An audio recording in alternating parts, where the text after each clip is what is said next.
I want to say shalom to everyone. And Yahuah is not just life, but he is also the answer. Shalom, family.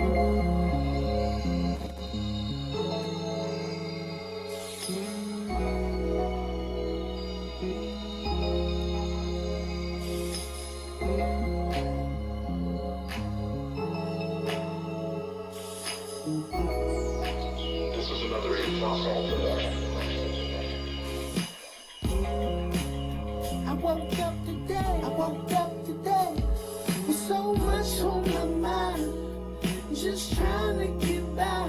Went to work today, I went to work today. Co-workers on the back, temptations on its way. It gets hard trying to be the new me, but I know that you're there for me when times get hard.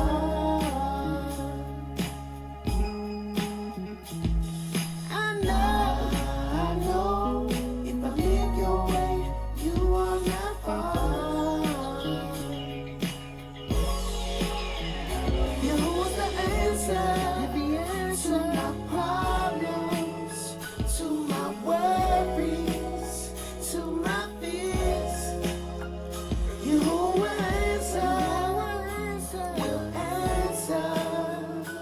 will answer when I call, when I call.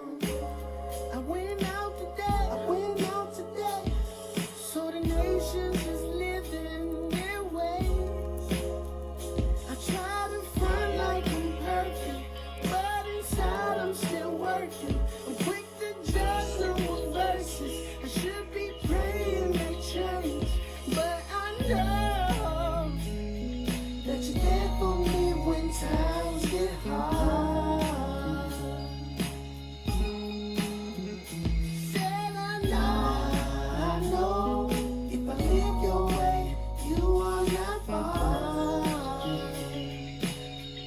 Yahuah's the answer to my problems, to my worries, to my fears, all my fears. Yahuah will answer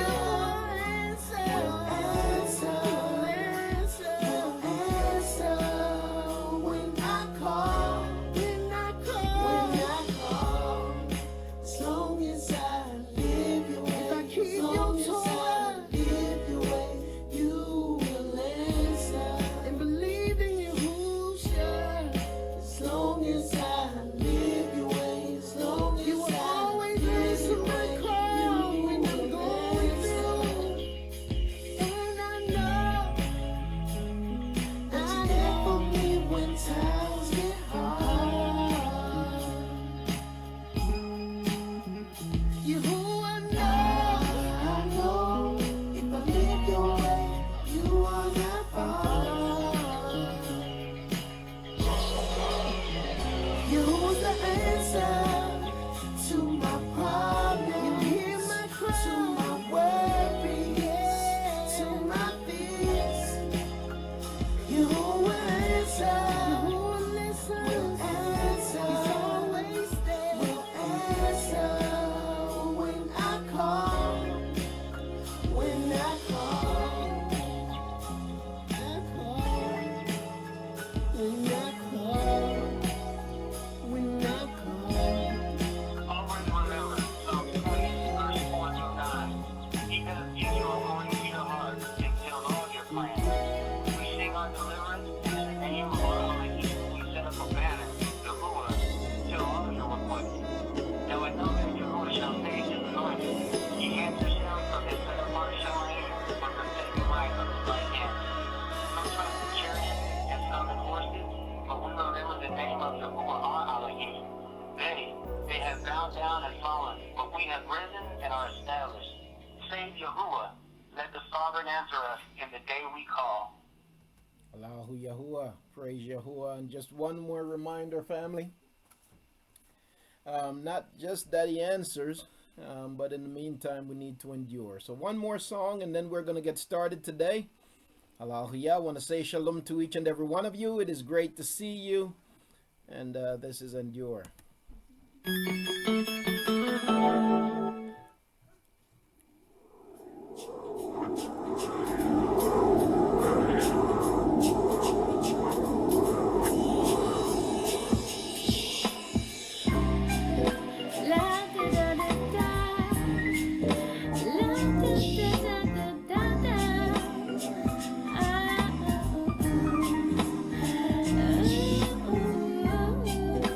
La da da da da da da.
Temptation never come through.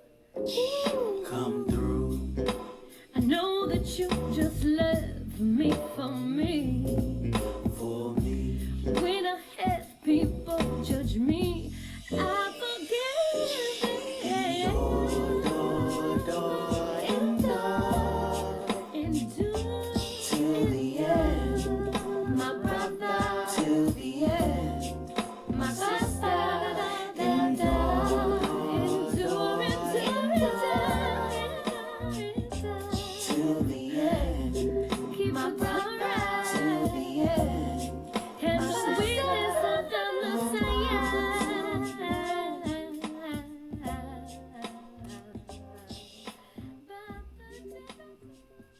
Hallelujah. Praises to Yahuah. Endure to the end.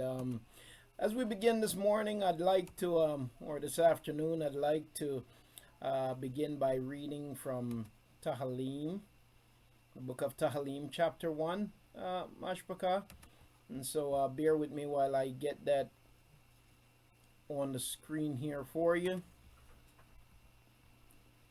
We're going to read from Tahalim, chapter 1, and then we're going to open up in prayer and, okay. Yeah, we're going to open up in prayer and then go from there. So bear with me just for a sec. Try to get everything on the screen.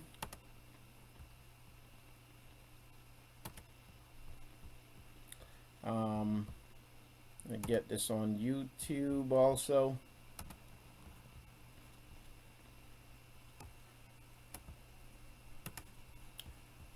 Okay. Book of Tahalim, Psalms chapter 1. I'll read Psalms chapter 1 and chapter 2 as we open up today.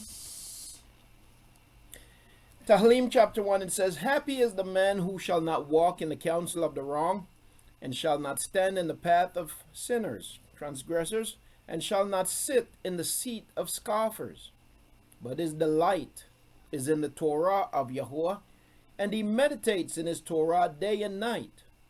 For he shall be like a tree planted by the rivers of water, that yields its fruit in its season, and whose leaf does not wither, and whatever he does prospers.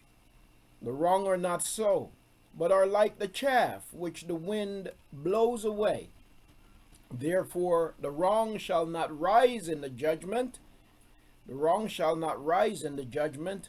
nor transgressors in the congregation of the righteous. For Yahuah knows the way of the set apart, the Kadash, but the way of the wrong comes to nothing. Hallelujah. Chapter 2. Why do the heathen rage, and the peoples meditate emptiness? The sovereign, the kings of the earth take their stand, and the rulers take counsel together against Yahuah and against his Mashyach, and say, and against his anointed, Let us tear apart their bonds and throw away their ropes from us. He who is sitting in Shamayim laughs. Yahuah mocks at them. Then he speaks to them in his wrath, and troubles them in his rage, saying, But I have set my sovereign on Zion, my set-apart mountain. I inscribe for it Torah. Yahuah has said to me, You are my son, my ban, my servant. Today have I brought you forth. Ask of me, and I make the Gentiles your inheritance, and the ends of Arats your possession. Break them with a rod of iron, dash them to pieces like a potter's vessel. And now be wise, O kings. Be instructed, you rulers of the earth. Serve Yahuah with fear, and rejoice with trembling. Kiss the Son, lest he be enraged, and you perish in the way. For soon his wrath is to be kindled. Happy are all those taking refuge in him. Kiss the servant, the bond, lest he be enraged. Hallelujah. Happy are all those taking refuge in him. Yahuah. This is the book of Tehillim, chapter 2. And, it speaks of a lot of, it speaks to the nation of Yasharal, but it also speaks to Yahuah being our Mashyach, our deliverer. And, again, there are many evidences that we find in the scriptures of Yahuah being our Mashyach, even though many people choose to say that there is no Mashyach, and there is no Mashyach beside Yahuah, and that is absolutely correct. But to say that Yahuah does not come and deliver his people by his own sacrifice would be absolutely faulty and flawed, because the scriptures absolutely does tell us otherwise. I want to say shalom to each and every one of you today, Mashpaka. It is my hope that this day find you basking in Yahuah's presence, in his favor. Allahu Yahuah. As we come before him today, we want to give thanks. We say, Tuda Rabbah Yahuah, for your greatness. Tuda Rabbah, for keeping us even when we don't realize that we have been kept. Tuda Rabbah Yahuah, for providing for us, for leading us, for guiding us, for instructing. We thank you, Yahuah, for your protection and for your great and continued deliverance. We pray that you would continue to awaken us, your people. We pray, Yahuah, that you would continue to put in us a desire to seek you and to serve you. Help us to endure, Yahuah, as the song says, because your word says that it is those who endure to the end that shall be delivered. The race is not given to the swift, neither is the battle given to the strong, but to those who will endure to the end. Yahuah, it is not so much about how we start the race, but help us to finish well, because many start off and they start strong. Yahuah, the starting line is crowded, but the finishing line is where it thins out. And so help us to make it to the finish, I pray, Yahuah. Strengthen your people here today, everyone listening to this program, to this recording, that those who will listen later. Pray that you would barak the hearing of your people. Pray that you would barak the lab, the heart of your people. Help us to be like that tree planted by the rivers of water that brings forth its fruit in its season, and whose leaves will not wither. And I pray, Yahuah, that you would barak the work of our hands, so that whatever we do, that it will prosper. I pray today, Yahuah, that the joy of your joy, the joy of Yahuah, that it would be the strength of your people. Help us to rejoice in you. Help us to find joy in your word. Father, they have done so much to your truths. They have twisted it. They have corrupted it, Yahuah. They have lied so much. And it becomes sometimes, it can become a distraction. It can become a discouragement to your people. But I pray, Yahuah, that you would make your truth clear, that you would make it plain to us. Because after all, at the end of the day, none of us desire to follow after falsehood. None of us desire to follow after some fable. And so, Yahuah, we need you. We need your truth. We need you to make it plain. Make it plain, Yahuah. Make it clear. Help us to walk in your darak, in your way. Let your word, let your dabar be a light to our feet and a lamp to our path. Help us to hunger and thirst after you, Yahuah. May you fill us, cause us to drink from that fountain from which we drink, we will never thirst. And so, Yahuah, we pray that you would meet us at this well today. I pray, Father, that your word would be in us like a well stream of living water, and that you would rise up in us, Yahuah, and that we would be strengthened in you, that we would find renewed joy in you, renewed shalom in you, Abba. I pray that your word would go forth throughout the nations to wherever your people are. And I pray that you would give us ears to hear what it is that you have preserved for us, and eyes to see, Yahuah, those things that have been hidden, not from us, but for us.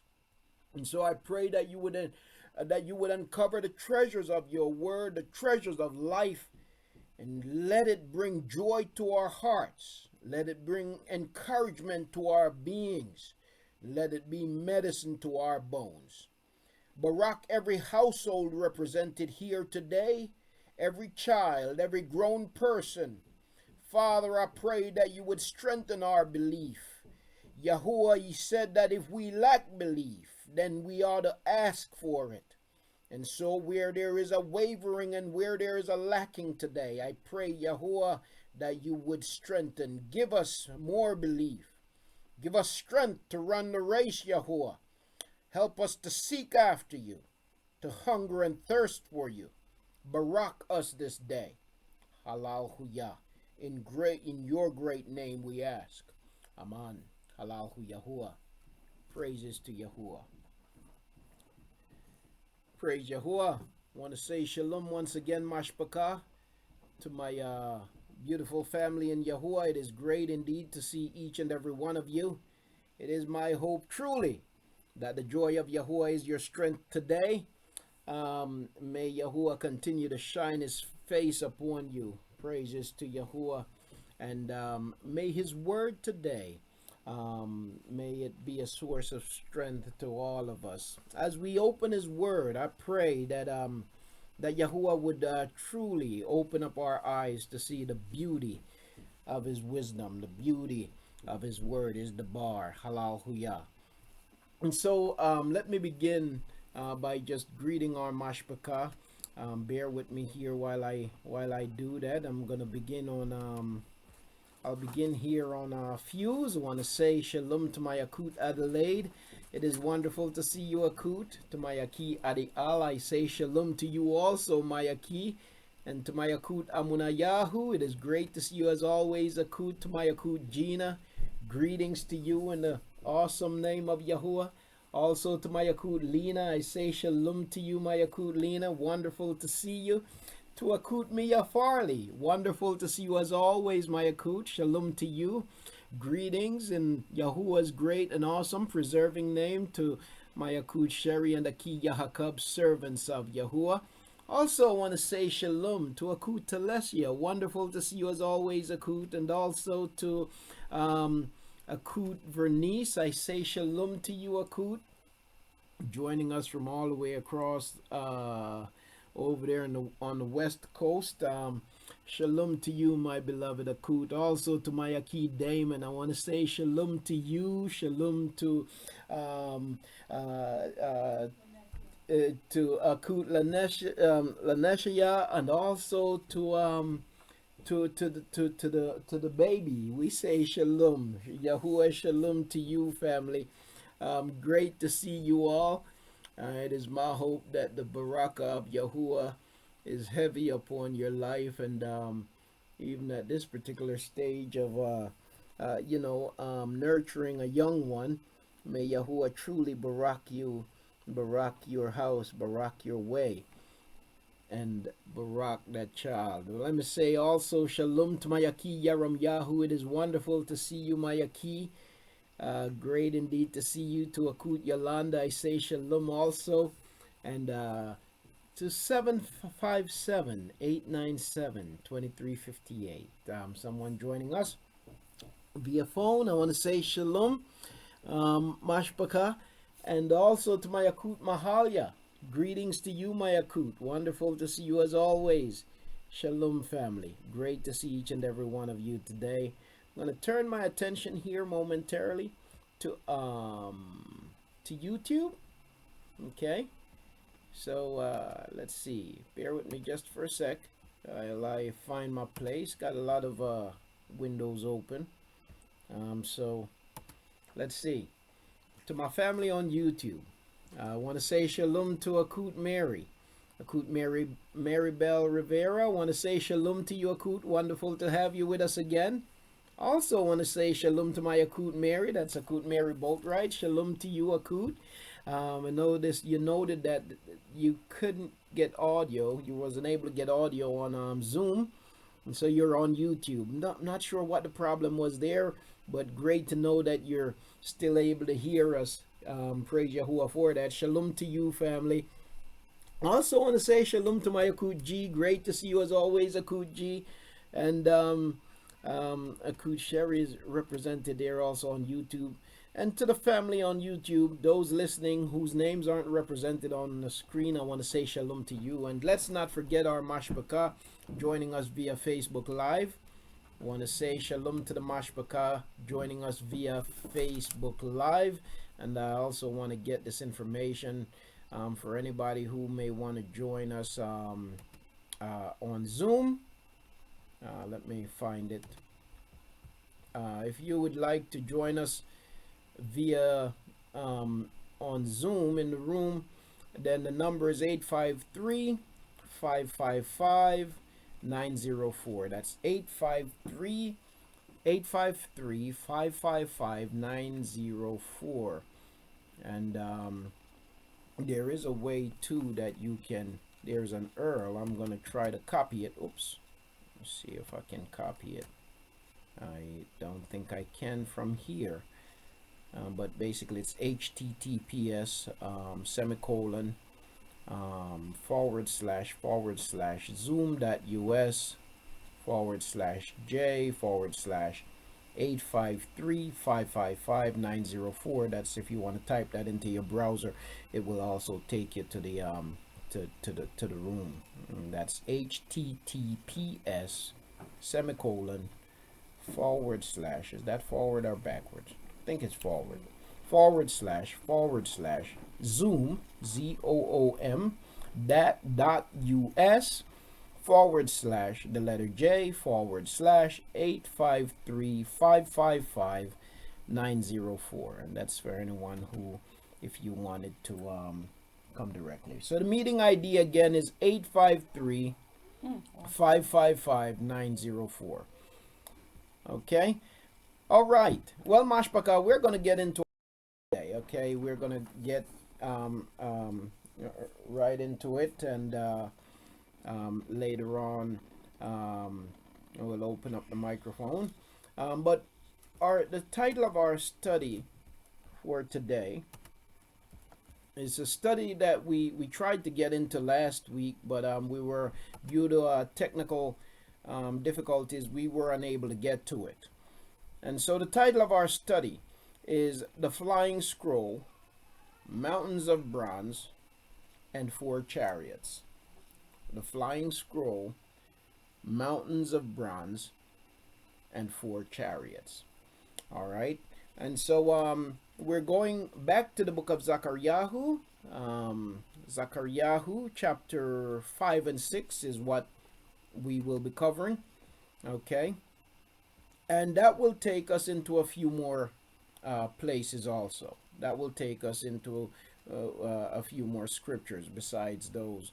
But our main text for this study is the book of ZakarYahu, chapters 5 and 6. And remember, one of the reasons why we are in the book of ZakarYahu is because we have been examining the subject of Mashyach, right? What does the scripture tell us about our Mashyach? Are we simply believing in fables to believe that we have a Mashyach who offered up himself on behalf of his elect? Is it just a fable? Is it a Christian idea that we're simply following? Is the name Yahusha just another name for Jesus, for Jesus, and so on and so forth?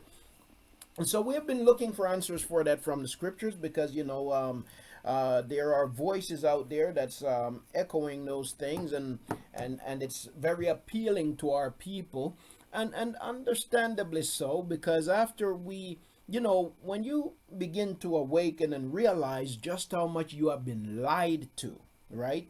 You begin to be awakened, and you begin to realize that a whole lot of the things that you thought you knew, that you really didn't know, that what you thought you knew, you don't know, that what you actually knew was not the truth, but it was lies that was actually spoon-fed to you.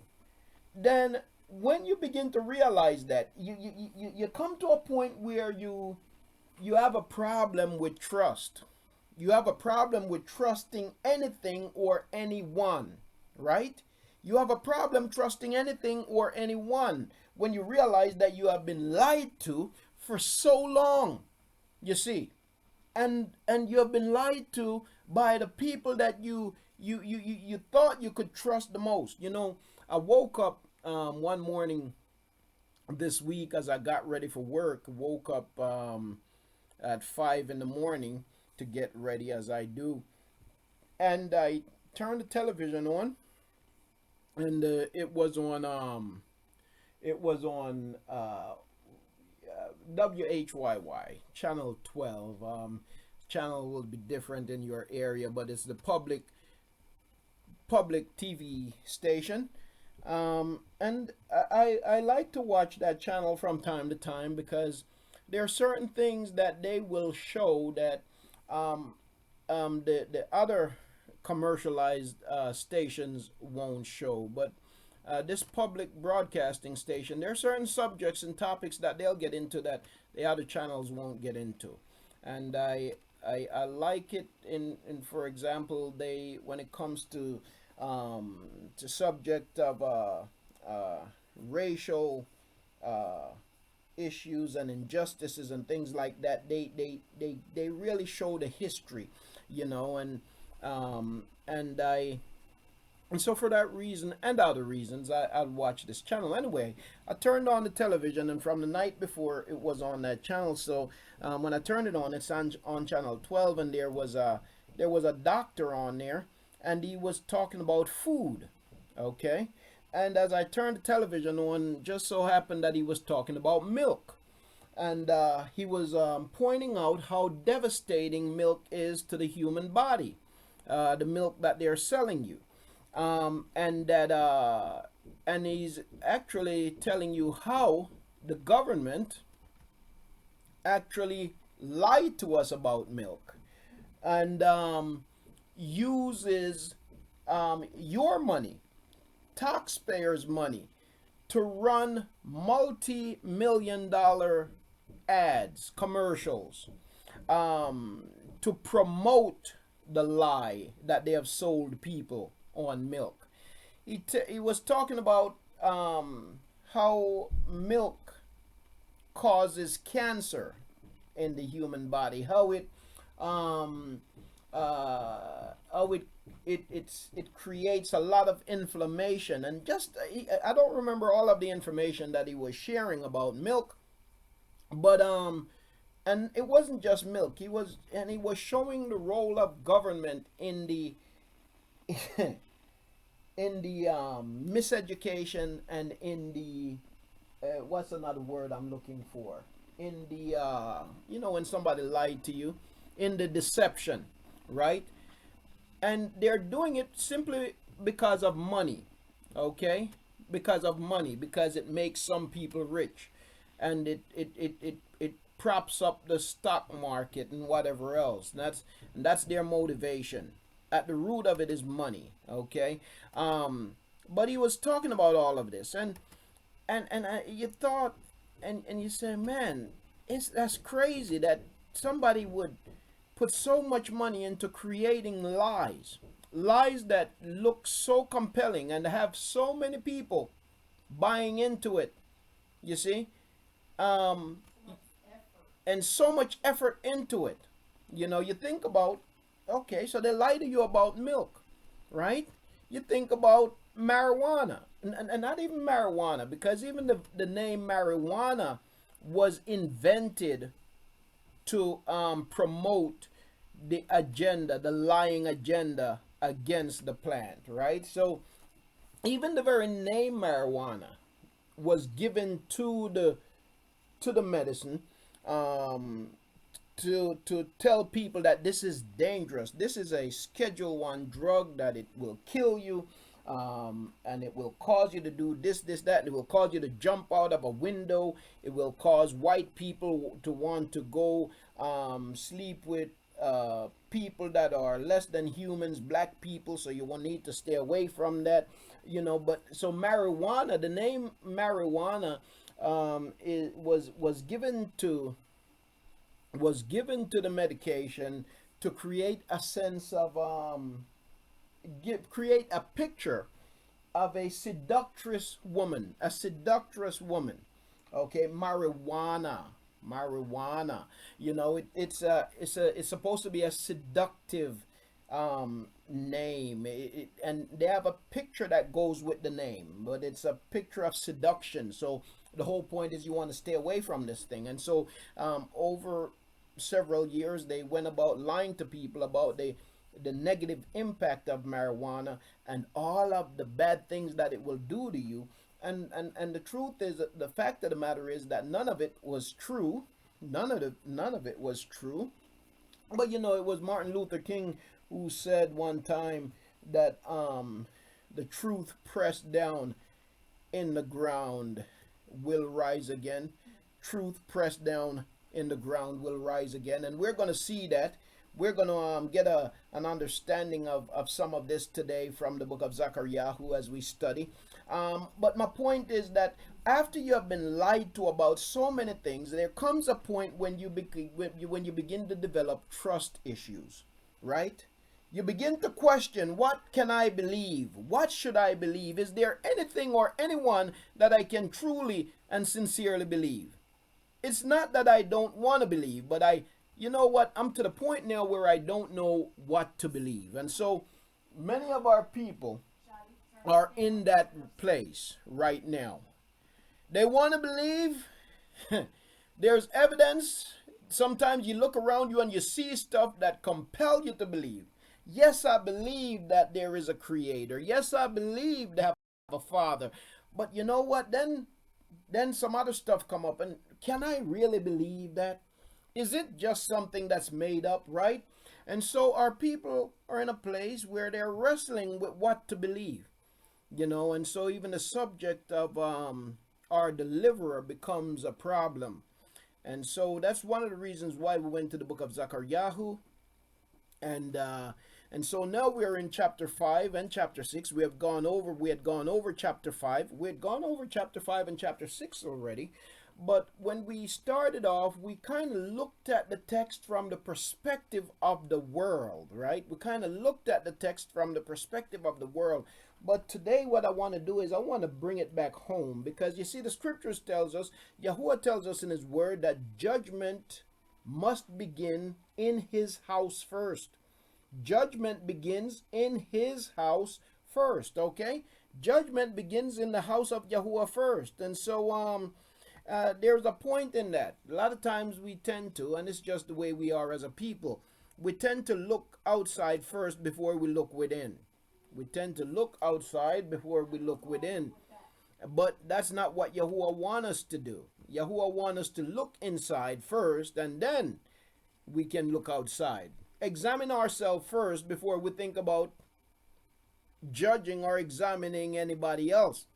And so as we go back to the book of ZakarYahu today, chapter 5 and chapter 6, we want to see what the message is to the people of Yahuah. Because you know what? Ultimately what it is, it's encouragement to us, family.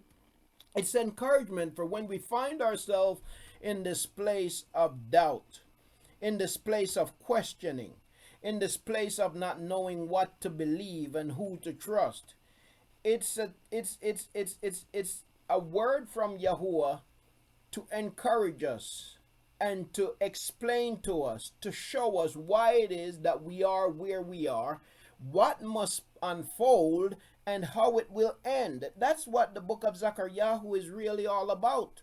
You see, why is it that you are where you are, how things will unfold, and how it will end. And so in essence, it's a text to encourage us. You see, when we find ourselves in places of bombardment, where we're being bombarded with confusion and doubt and everything else. And so today, Mashpaka, we're going back to the book of ZakarYahu chapter 5, chapter 6, and it is my hope that our study today will be a barakah to you. Last week, as we prepared to get into our study, we talked about the fact that among Yashar that, you know, the desire to follow the ways of the heathen, our desire as a people to follow the ways of the heathen is really nothing new. Somebody might think that this is something new, that Yasharal has never been this way. What happened to us nowadays that we want to be like everybody else and don't want to be the people that Yahuah has called us to be?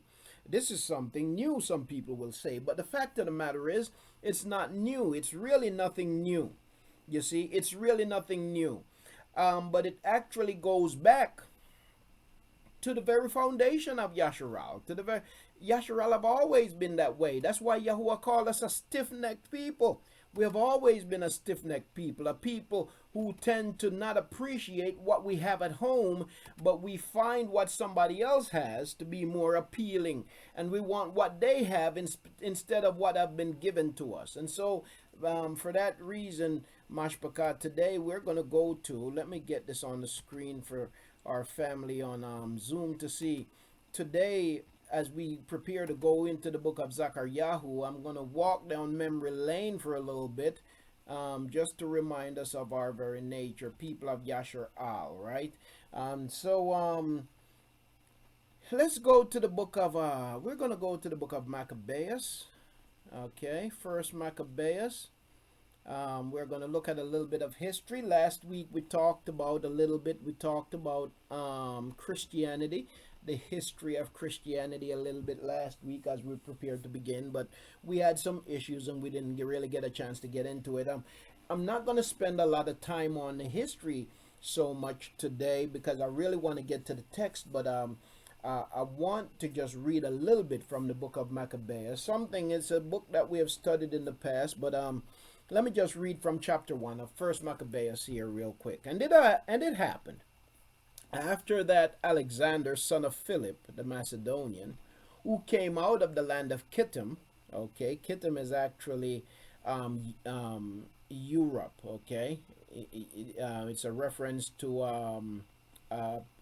in Greece, basically. Okay, Kittim is modern day Greece, and that's where the European dynasty of emperors really began.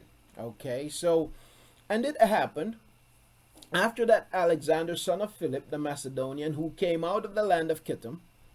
And by the way, if you, just in case you forget, when we talk about the scriptures and how it is that we know quote unquote black people, and not all black people, because not all black people are people of Yasharal. You have, the scriptures tells us that there are 4 different how should I put it, there are 4 different forget the word that I'm looking for, but 4 different lineages of blacks, right? But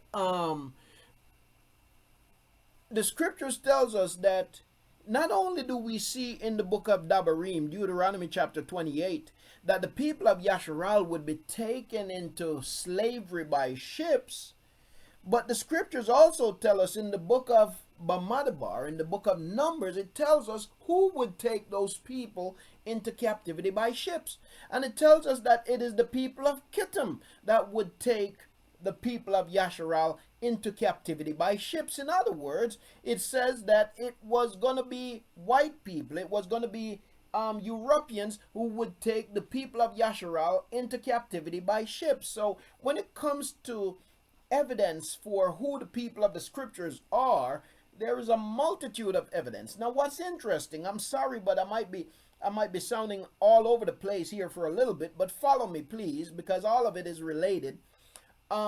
It's interesting that the Israelis, I'm talking about the people in Israel right now that call themselves Israelis. That's a name that they gave to themselves. Yahuah never called the people of the land Israelis, right? He never called the place Israel, right? So the Israelis, the people occupying the land right now, the thing that they use to state a claim to the land, believe it or not, is the scriptures. Nothing else. Nothing else. What they use to state a claim to the land is the scriptures. And the only point that they use from the scriptures is to say that, and they don't say Yahuah, of course, but they have replaced him with idols, and they say that their idols say that their idol gave the land to Abraham and to his descendants. They don't show how they're identified as the people. They just basically say, we are the people, and the land was given to us because Abraham is our forefather, and the land was given to him and to his descendants. They have nothing to tie them to them being the seed of Abraham that the land would be passed down to. Nothing at all. They just state a claim that we are a seed, and so would the land belong to us. Whereas for the true people of the book, it's not just a matter of stating a claim, but we can go into the book and we can actually show how it identifies us, both by skin color, by lineage, by everything. The scriptures identify the real people of the book. But the people who tell the lies are believed more so than the people who are the actual people. And that's the times that we're living in. But how did we come to this point? It's not by coincidence, family. It's actually judgment. And that's what we're going to see today from the book of ZakarYahu, that the only reason why they have been able to be so successful at lying is because it is predetermined judgment, the judgment of Yahuah. Yahuah said that he would allow them to lie and get away with the lie. You see, and that would be a part of the judgment against his people for their wickedness. So we're going to look at that. Now, again, let me say that it is important to note that Yasharal didn't just started following after paganism, as many of our people are. Those people in churches, those people who are following their pastors with all of these fables. It's not new. It's not just because of it didn't start with the transatlantic slave trade. It started long before that. You see? Started long before that. Okay? So many of our people did so willingly. Now, during the slave trade, some were forced to do so. And even before the slave trade, our own people participated in trying to forcefully convert their own people to the ways of pagans. Okay? Now, so let me, without further ado, let me get into it. Okay? First Maccabeus, chapter 1. And it happened after that Alexander, son of Philip the Macedonian, who came out of the land of Kittim, had smitten Darius, king of the Persians and the Medes, that he reigned in his stead, and he, Alexander, who they call Alexander the Great, was the first emperor of Greece. Okay? So, Alexander was the first official emperor over the Greeks. All right? So, he conquered the Babylonians, right? The Medes and the Persians. He conquered all of them. And so, at that point in history, Greece became the world's superpower. Okay? One of the world emperors. And Alexander the Great was its leader. Okay? All right. So he was the first over Greece. And made many wars. So Alexander made many wars and won many strongholds and slew the kings of the earth. And went through to the ends of the earth and took spoils of many nations, insomuch that the earth was quiet before him, whereupon he was exalted and his heart was lifted up. And so he went throughout the earth, defeating kings and other nations and taking rule over them.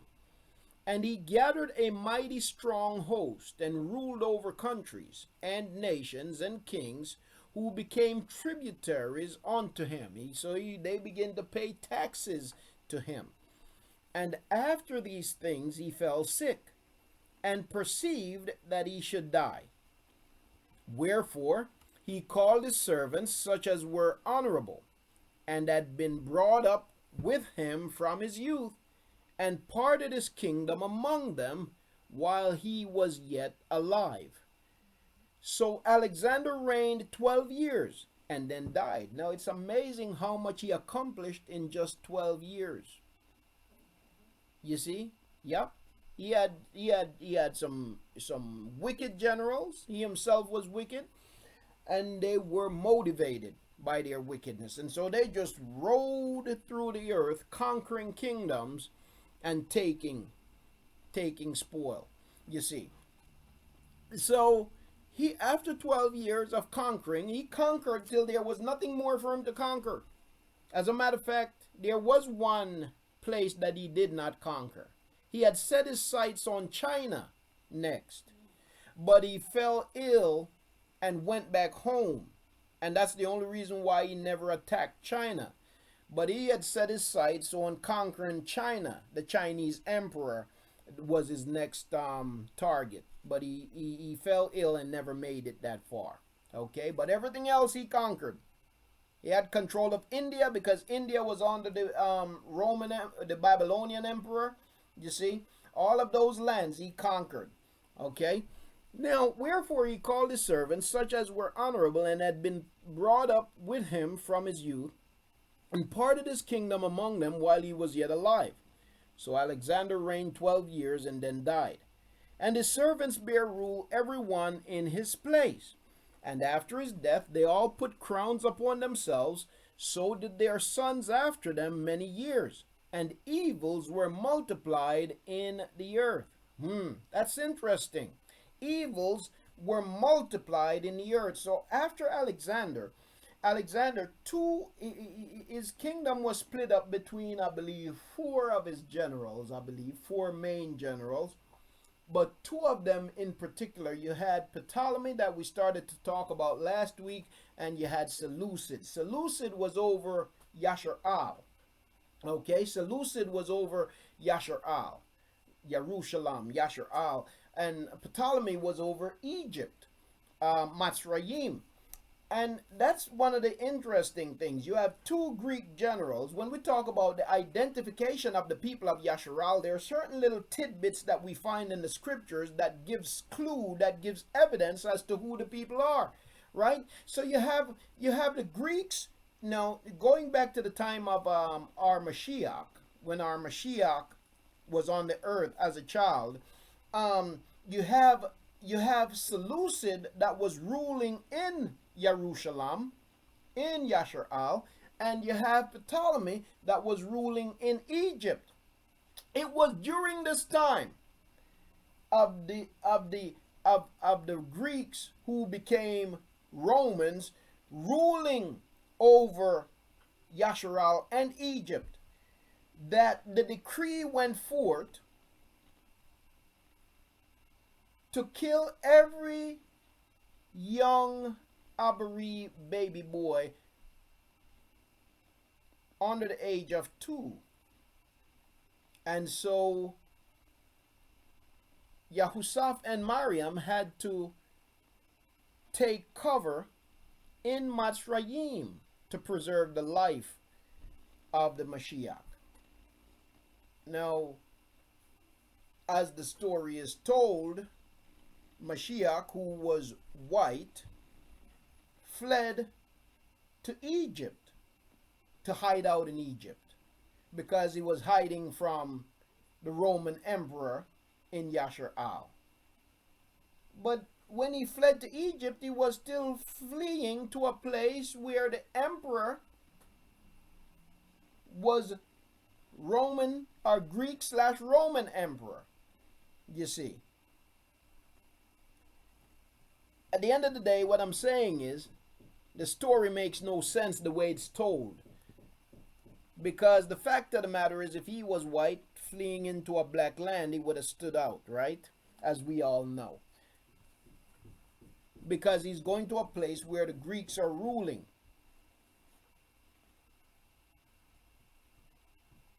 and he would have stood out. But nonetheless, let's move on. It's not really the point that I'm trying to stick to. And this, so Alexander reigned 12 years and he died. And then his servants bare rule, everyone in his place. And after his death, they all put crowns upon themselves, so did their sons after them many years. And evils were multiplied in the earth.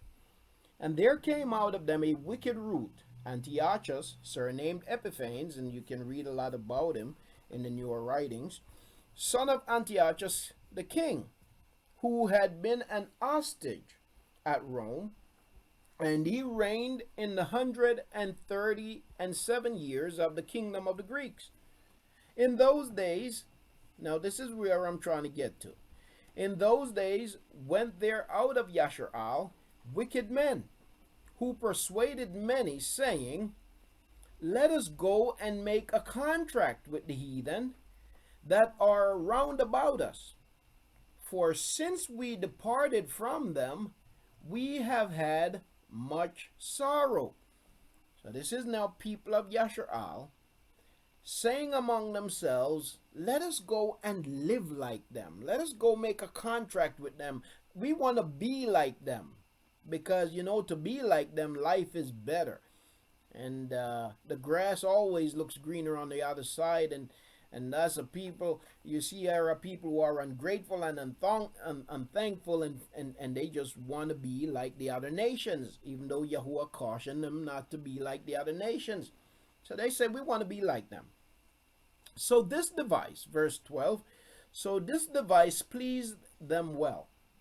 Then certain of the people were so forward herein that they went to the king, who gave them license to do after the ordinances of the heathen.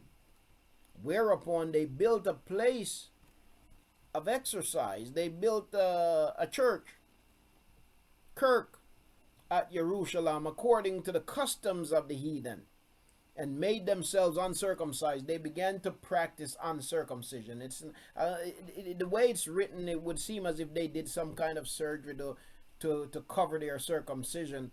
But I think what they really began to do is to stop the practice of circumcision. I doubt it was a surgical procedure. The way it's written, it would seem that way, the way it's translated anyway. And made themselves uncircumcised, and forsook the set-apart contract, and joined themselves to the heathen, and were sold to do mischief. Now when the kingdom was established before Antiochus, he thought to reign over Egypt. Now he decided, he sets his eyes now against the king of Egypt, who was also Greek, okay, but he wanted to take everything, that he might have the dominion of 2 realms. Wherefore he entered into Egypt with a great multitude, with chariots and elephants and horsemen, and a great navy. Now, I'm not going to get into that part of the history. The part that I really want to focus on here is how the people said among themselves that we want to be like the heathen. The point that I'm trying to convey here now, and I'm setting up for what we're about to get into so we can get a better understanding of what's happening here, is that the people of Yasharal, we didn't just started following the ways of pagans, you see. We didn't just started wanting to be like the other nations. It's something that we have always done. It's one of the problems that Yahuah have had with his people for a long time, okay. And so, keeping that in mind, now let's go over to the book of ZakarYahu, chapter 5, okay. The flying scroll, 2 bronze mountains, and 4 chariots. And I lifted up, let me make this a little bit bigger.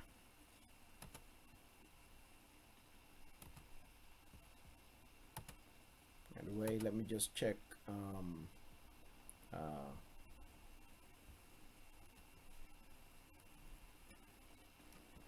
Let's see.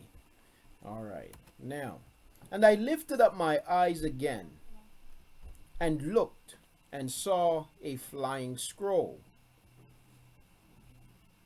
And he said to me, what do you see? And I answered, I see a flying scroll 20 cubits long and 10 cubits wide.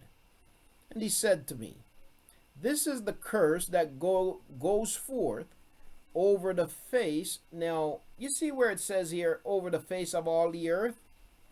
Now, ultimately and in the end, this curse will affect all the earth. But the context here really is not all the earth. Yahuah is not talking at this point. He's not talking to all the earth. Okay. Oh, okay. Let me fix that. Sorry, family. I got to get it on Zoom.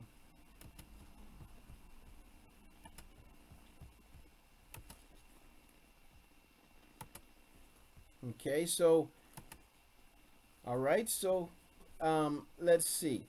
All right, so now verse 1 again. And I lifted up my eyes again and looked and saw a flying scroll. And he said to me, what do you see? So the messenger speaking to him said to him, what do you see? And I answered, I see a flying scroll, 20 cubits long and 10 cubits wide. And he said to me, this is the curse that goes forth over the face of all the earth. Now, again, I want to emphasize something here. The translation here is a little bit misleading. Okay, the translation is a little bit misleading. It says over the face of all the earth. Now, ultimately, it's going to affect the whole world. But right now, this is not a message to all the earth. Okay? This is a message to the people dwelling in the land. And you're going to see this as we continue. But let me change something here for a second. Okay? This is a message right now. This is a message to the people dwelling in the land.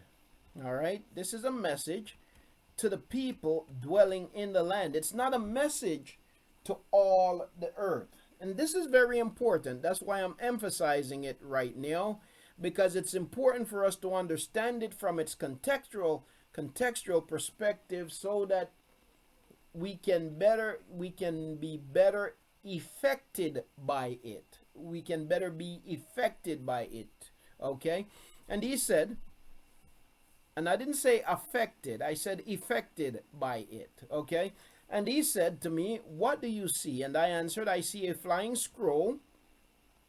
Its length is 20 cubits and its width 10 cubits. Let's go to the next verse. Then he said to me, this is the curse that is going forth over the face of the whole land. I changed the translation because I want you to see. You see the word arats? The word arats, which is not arets, but should be arats, A-R-A-T-Z-R-T-S, whichever, more T-Z is more like it, really. On Zoom. Blurry. Yeah. Yeah, it's, you know, I don't know how to fix that. I put the thing on that should optimize it, but it's still not optimizing it. Yeah, so family, on Zoom, you probably won't be able to see this very clearly. My wife is on Zoom and she's not seeing it clearly. But you might have to look at YouTube to see what to see it more clearly. But the point here is that arats here, you see, arats can speak of the whole world, or it can speak of a portion of land. And in many cases, when you see arats in the scriptures, it's actually speaking, in most cases, when you see the word arats in the scriptures, it's actually speaking of a specific portion of land. And a lot of people don't realize that, and don't get that, and don't understand that. And that's why you have a lot of people, for example, when it comes to the feast of Yahuah and the instructions of Yahuah in regards to the ceremonies, you have people who are running around doing things in places that they have no business doing it in, because they don't understand the use of the word arats in context. You see, arats, the land, for example, when you go to the book of Dabarim, even Dabarim chapter 12, where it uses the word arats, is talking about a specific place, a particular landmass, you see, within a certain boundary. And it's important for us to understand that. So the word Aratz here is actually speaking about a particular place, and this is actually the land of Yasharal that is being spoken of.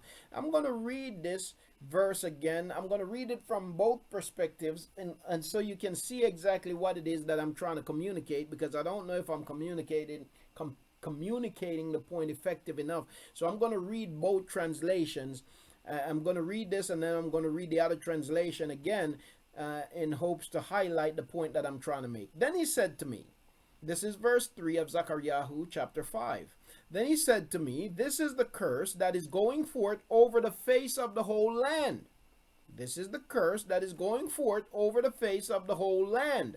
Surely everyone who steals will be purged away according to the writing on one side of the scroll, that is, and everyone who swears will be purged away according to the writing on the other side. Now, the word swear here is actually a word not simply talking about cursing, but the word swear here is actually a word that is making reference to speaking falsely, proclaiming falsehood, misleading the people, right? Lying to the people, right? That's what the word here is in reference to, okay? That's what the word here is in reference to. The word is Nashaba. Nashaba comes from Shabbat, right? Together they have Hanashaba, Ha-Nashaba, which means who swears, but Nashaba, to swear. The word is actually here in reference to proclaiming falsehood, proclaiming lies, okay? So Yahuah is saying that he's going to bring judgment against the liars in the land, his people who are in the land that are lying to their own people. Remember what we just read in the book of Maccabees, where there were some people who rose up and said, we think it's good that we live according to the ways of the heathen, and they even set out to indoctrinate their people in the land that way. They begin to proclaim falsehood in the land among their own people, misleading their people, misguiding their people. This is what is happening. This is what Yahuah is speaking against here. Okay, it didn't just happen back then, it continued to happen. It has happened time and time again. Okay, so let me read this verse again, and then I'm going to read it from the other translation. I'm trying to make this point very clear before I go any further. Then he said to me, this is the curse that is going forth over the face of the whole land. This is, okay. Surely everyone who steals will be purged away according to the writing on the one side, and everyone who swears will be purged away according to the writing on the other side. So everyone who steals and everyone who lies, who prophesies falsely, will be purged away. Purged away from where? Out of the land. You will be removed out of the land. The people would be removed out of the land. That's what's being said. Now let me read that verse again from the ISR translation, verse 3. And he said to me, this is the curse that goes forth over the face of all the earth. Notice the difference? This translation says over the face of all the earth. The other translation says from the land, all right? The whole land. Everyone who is stealing shall go unpunished on the one side according to it, and everyone who has sworn falsely shall go unpunished on the other side according to it. Okay, so the point that I want us to really get here is that this is speaking to the land, the people in the land. This is a prophecy against the land, the people while they were inhabiting the land. This is, in the end, it will be a prophecy that extends to the world, but right now it's extending to the land, to Yahuah's people. And that is very important for us to understand, because judgment begins in the house of Yahuah. That's where judgment. Yahuah is not a dysfunctional parent when Yahuah chastises, he is not a hypocritical parent. He's not going to leave dysfunction in his own house and then go and try to discipline somebody else's house. He's going to deal with his own house first. He's going to deal with his own children first. And so what Yahuah did was judgment began in his house first, right? And so that's the point. So now let's continue. Let's continue. Verse 4. All right. I shall send it out, declares Yahuah of hosts, Yahuah Zabaoth. As a matter of fact, let me just go back and change this. Okay. So, and we're going down to verse 4. So Yahuah says he's going to send out judgment. And where is he sending it? He's sending it over the land of Yashar-al. He's sending it to his people. I will make it go forth, declares Yahuah Zabaoth, and it will enter the house of the thief and the house of the one who swears falsely by my name, and it will spend the night within that house and consume it with its timber and stones. Okay, it will spend the night within that house and consumes it with its timber and stones. So that is what has brought us to where we are as a people today. Because while we were in the land, we chose to go after the ways of the heathen. We chose to live like the other nations were living. And so Yahuah sent his word. He sent the flying scroll to reside in the house for an entire night. And the scroll would not leave the house until the whole house is consumed. You see, until the whole house is consumed. He said that this is judgment. And what this judgment is going to do, it is going to remove the people from the land. My word, this is my word against my people, that I am going to remove them from the land. I am going to remove them from their place. I am going to remove them from their land. Why? Because they're lying and they're proclaiming falsehood. I'm going to remove them from the land. My word is going to dwell in their house until it consumes them. You see. And so he says that it will stay there the entire night within that house and consume it with its timber and its stones. By the time I am done with you, there will be nothing left standing of the house, is what Yahuah is saying. Now verse 5 says, the messenger who was speaking with me went out and said to me, lift up now your eyes and see what this is going for, what this is going forth. Okay, so now I'm about to show you something else. So the flying scroll that you see is representative or indicative of my word going into the houses of my people, into the land that I have given to them, but it will be going in against them. It will be a sword against them. My word will be a sword against them, and it is my word that's going to drive them out of the land. My word is going to become a pestilence to them. My word will be a witness against them, and it's going to remove them from the land. Their house will crumble. I will consume their house. I will consume their land, and their dwelling place will be no more. I will remove them from the place of their dwelling, says Yahuah. Now I'm getting ready to show you what's to come next, he says. After I have consumed them, after I have burnt them out of their dwelling, after I have allowed the wicked that they choose to live like to come in to take them captive, now the next thing is, this is what's going to happen next. Then the messenger who was speaking with me went out and said to me, lift up now your eyes and see what this is that is going forth. Okay, now here is another vision. I said, what is it? And he said, this is the Ayafa. They say Ephah. This is the Ayafa, which is an an instrument of measurement. Okay? This is the Yahuah going forth. Again, he said this. Again, he said, this is their appearance in all the land. Not in all the earth, but in all the land. Now, if you go to the other translation or you go to other translations, it will say in all the earth. But we haven't gotten to all the earth yet. We're still dealing with the land. So this is their appearance in all the land. So what he is saying is now a measure of judgment is passing through the entire land. A measure of judgment is passing through the entire land.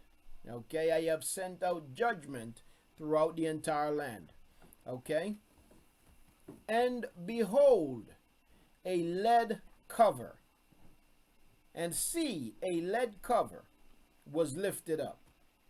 And this is a woman sitting inside the Yahuah. This is a woman sitting in judgment. Okay? And so a lead cover was lifted up. And this, remember now, the Yahuah, the instrument of measurement, which is a representation of judgment, Yahuah lift the lid and allow his servant to take a peek into the bowl of judgment. And what he sees in the bowl of judgment is a woman sitting in judgment. The question now is, who is this woman? The woman is representative of the people of Yasharal, but here Yahuah does not even call them by their name. He called them wickedness, because they have now taken on the nature of their mother. Like in the book of Katsun, in the book of Revelation, it talks about the harlot, right? Talks about the harlot, and the harlot giving birth to daughters. And so they have now taken on the nature of the harlot. And so here it is, they're sitting in the midst of judgment. And so he allows him to see this. And he said, this is wickedness. And he threw her down into the middle of the Yahuah and cast the lead weight on its opening. Okay, so what that means is that our time in judgment is sealed. Our predetermined judgment is sealed. There is nothing that you're going to do to cut it short. There is nothing that you're going to do to get out of it. Okay? And so here it is now. We're this woman, because we have taken on the nature of the harlot, and we are this woman sitting in judgment, in Yahuah's judgment. And he has put his lid on the measure of judgment, and there is where we will be.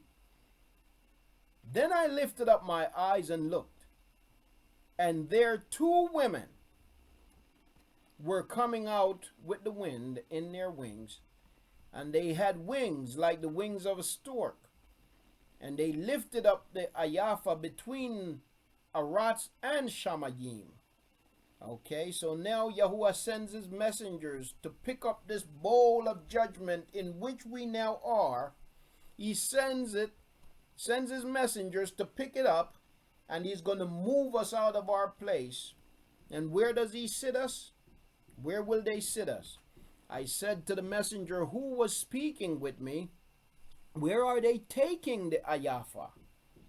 Or in other words, where are they taking his people, our people? Then he said to me, to build a dwelling place for her in the land of Shinar. Shinar, by the way, is another name for Babal. Okay? Shinar is another name for Babal. So, you have been placed in Yahuah's judgment because of your wickedness, because of your lying, because of your stealing, Yahuah has placed you in judgment. He has put a lid on judgment, and now he has sent his messengers to take you out of your place, and he has prepared a place for you in the midst of Babel. He has prepared a foundation for you, and there you will sit in judgment. And when it is prepared, so then he said to me to build a dwelling place for her in the land of Babel, in the land of Shinar. And when it is prepared, she will be set there. She will be set there on her own pedestal. And so we will find ourselves, is what Yahuah is saying. We would find ourselves, which is where we are. We would find ourselves rooted in Babel, facing the judgment of Yahuah. So Yahuah's judgment, because of his judgment against us, we would find ourselves in Babel. Now I lifted up my eyes again and looked, and behold, 4 chariots were coming forth from between the 2 mountains. Okay? And the mountains were bronze mountains. Now, again, we have prophetic pictures here. 4 chariots coming forth from between 2 mountains. And the mountains were bronze. Now he's going to explain, to some extent, he's going to explain what this means. But you have 4 chariots coming from between 2 mountains. The 2 mountains, family, 2 mountains represent the 2 witnesses of Yahuah. 4 chariots coming forth from between 2 mountains. And these 2 mountains are bronze. Now, when we study the scriptures, we find that bronze is something that represents firmness, that represents a solid foundation, that represents strength. Bronze represents strength. It represents something that is very rooted, tied to something firmly, right? The 2 mountains, stable. Yes, bronze represents stability. You see? Mountains also represent stability. Yahuah sees his people as these 2 bronze mountains. Why 2? Because you have 2 houses. As we will see later, you have the north kingdom and the southern kingdom, the northern kingdom and the southern kingdom. You have the house of Yahuah and you have the house of Yahudah. Okay? These 2 mountains made of bronze. Because even though we have been taken out of our place, we will not utterly be destroyed. You see? Because even when bronze goes through the fire, bronze is not destroyed. And so Yahuah is also making the point that though you will go through judgment, though these mountains, though these 2 houses will go through judgment, they will not utterly be destroyed. Because I am their foundation. Right? And so he says that he saw these chariots. Now, you have 4 chariots. What do they represent? So you have the 2 mountains, 2 bronze mountains, which represents the 2 witnesses or the 2 kingdoms. Yes, indeed, Aku. The 2 witnesses are indeed the 2 kingdoms. I have a study on that. Maybe one day I'll revisit it. I actually had the article on the website, but the website's not there now. But yes, the 2 witnesses are the 2 kingdoms. Yes, indeed. So when the scriptures speak about the 2 witnesses, in Christianity we have been told a lot of fables about who the 2 witnesses are. But the scriptures actually tell you who the witnesses are without people guessing and making up stuff. The scriptures tells us who the witnesses are. The scriptures tells us in plain word that the witnesses are the 2 houses of Yahusha, the 2 witnesses. You see, those are his 2 witnesses in the earth. You see, the 2 houses of Yahusha, the scriptures tells us. Yes, indeed. Yes, indeed, Aki. Bronze also becomes purified in fire. Absolutely. So now you have these two mountains, two bronze mountains representing the two witnesses, the two kingdoms of Yashar'al, and now you have four chariots. Well, the chariots represent judgment and favor. Judgment and favor. Different aspects of judgment. You see, different aspects of judgment. Because in judgment will come famine, in judgment will come war, in judgment will come great bloodshed, a lot of dying. And in judgment will come restoration.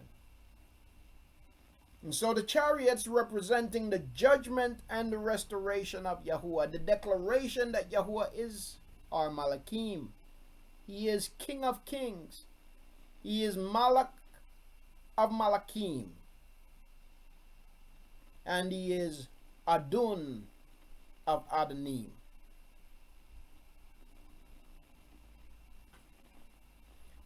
Or Adan of Adonim. Now, so these four chariots, they come from between the two mountains, and the mountains were bronze mountains. They were bronze mountains. You see, these are mountains that though they'll go through the fire, and that though they'll go through a whole lot of stuff, they will remain. They will remain. And so, you know, family, right now, today, when we look at the things that we as the people of Yasharal go through, and we look at the lies that lie before us and how everybody else is believed, and it seems as if we're just a voice in the wind. That even though we try to raise our voices and even though we try to tell the truth, it seems as if it makes no difference, and it seems as if we're getting nowhere.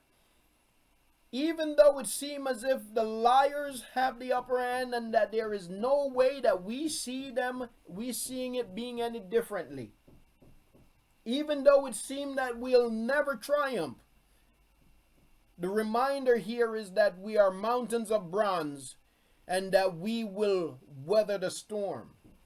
That in Yahuwah's time, he will raise up his mountains, you see, and his people will be restored. That is Yahuwah's message to his people, that even though we are in the midst of judgment, and even though it seems as if we have no voice, and even though it seems as if we are at the bottom of the barrel, which we are, and even though it seems as if everything is going against us, and even though it seems as if we have no power, when we look at the peoples around us, while everybody else is armed to the teeth, we don't even have a knife to defend ourselves, and we say, how are we going to win this battle? Even though the battle seems winless, even though your situation seems as if there is no way out, even though it seems as if you're going to be drowned, you're going to be swallowed up by this massive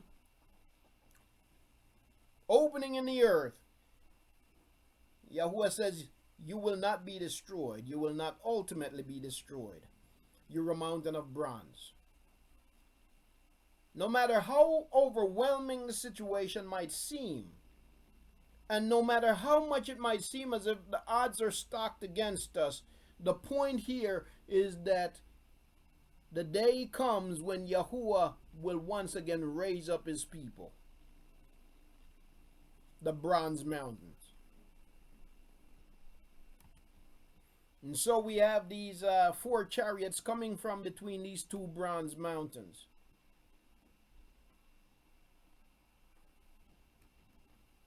With the first chariot, now we're in chapter 6, right? Let me just back up here for a second. Okay. So in chapter 5, a place was made in Babal, in the house of your despair, in the house of your confusion, a place was prepared for you. You see, there is the perfect place that is prepared for the people of Yahuwah. and then there is an imperfect place prepared. Either one is perfect, believe it or not. But from our perspective, one is perfect and one is imperfect. But Yahuah prepares two places for us. He prepares two places for us. He prepares a place of reward and a place of judgment. Now, the place of judgment might seem imperfect to us, but the fact of the matter is, the reality of it is that it is perfect. It is perfect because it is what we need. It is perfect because Yahuah knows that it is what we need to purify us and to get us back to where we need to be.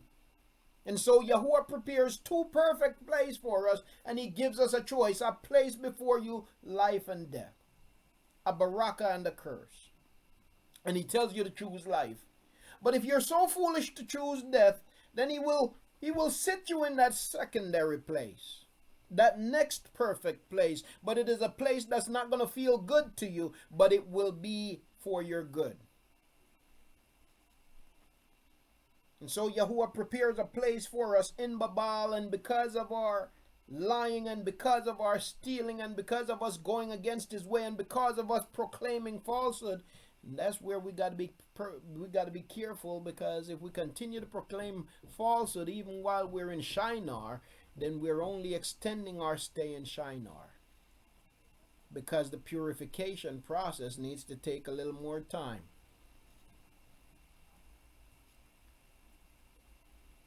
And so he prepares these two places. He prepares the place that is absolutely according to his will for us. It is his perfect will for us. He prepares life for us. He prepares a place flowing with goodness for us.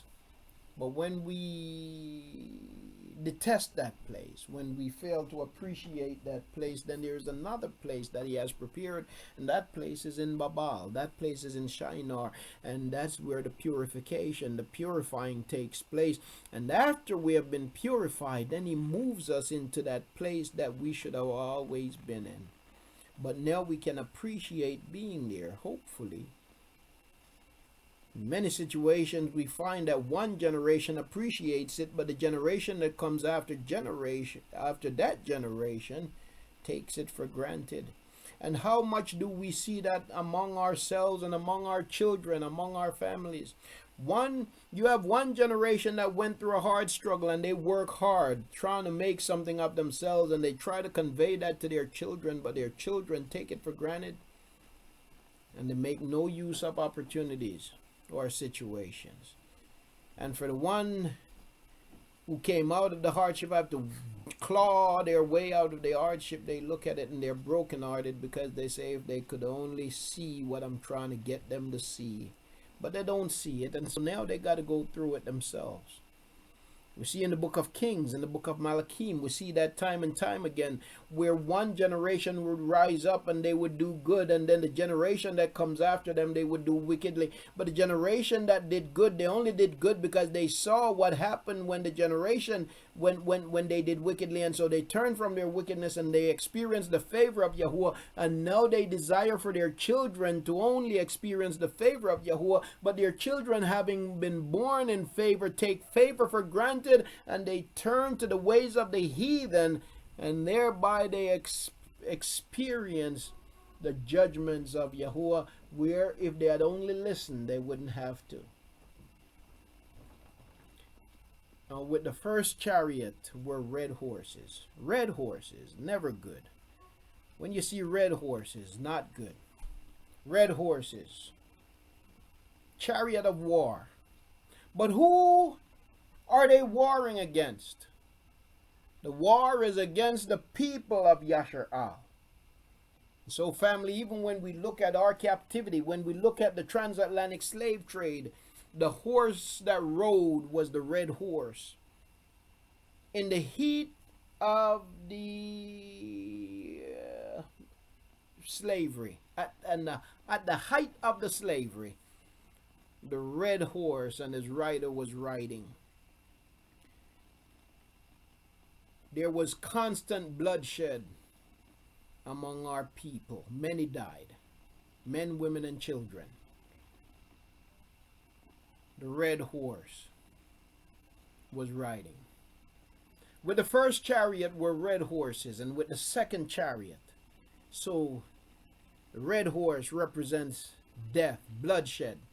With the second chariot, black horses. What does the black horse represent? The black horse represents famine. Famine. You see, Yahuah said that you would plant vineyards, but yet you would not eat of your labor.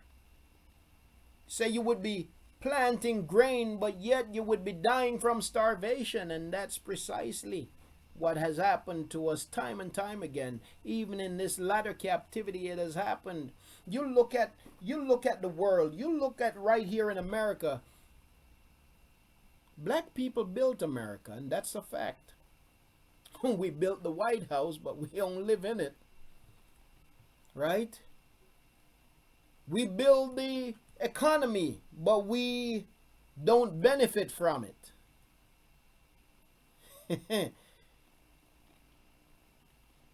We build all of this, but it's not ours. We invent all kinds of stuff, but we get no credit for it. Somebody else take credit. We invent the light bulb, but it is not known. We invent the cell phone, but it is not known. We invent the helicopter, but it is not known. We get no credit for it.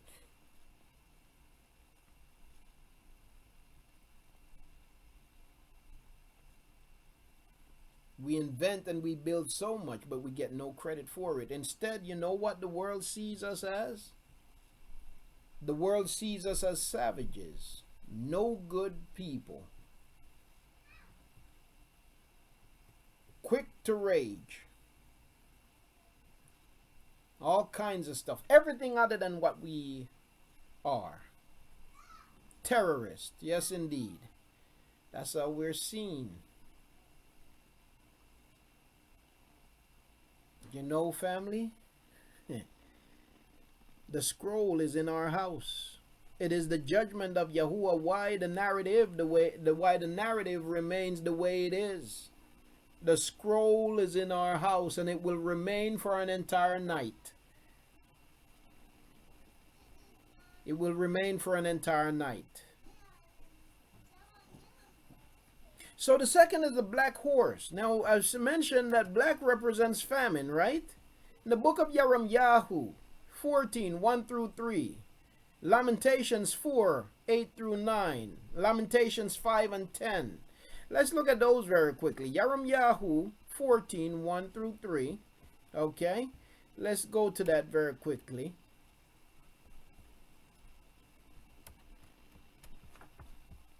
Go to the book of ZakarYahu. They call Jeremiah.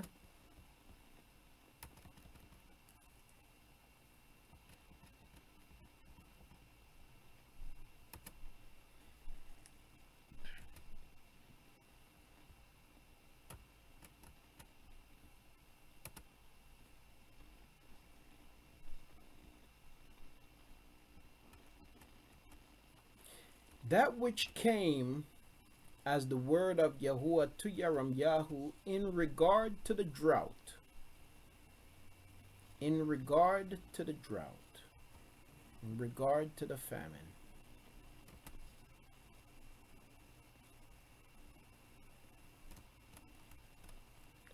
Yahudah mourns, and their gates languish. They sit on the ground in mourning, and the cry of Jerusalem has ascended.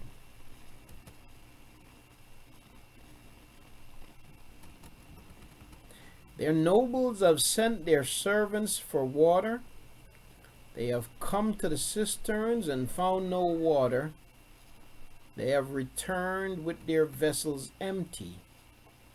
They have been put to shame and humiliated, and they cover their heads. When the curse of famine comes, it affects even the nobles of Yasharal. Even the mighty ones of Yasharal are brought low. We will look for a deliverer, but there will be none among us, Yahuah said. Because even the mighty ones have been brought low. Lamentations 4:8-9.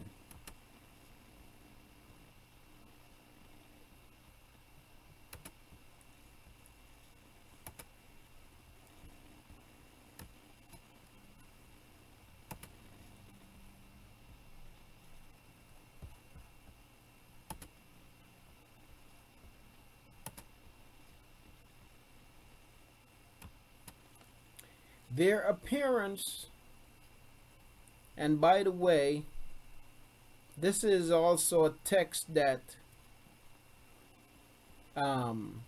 identifies that shows us the natural identity, or what the natural appearance of the people of Yasharal. The natural appearance of the people of Yasharal. This is a text that actually shows that also. Okay? Lamentations chapter 4. Okay?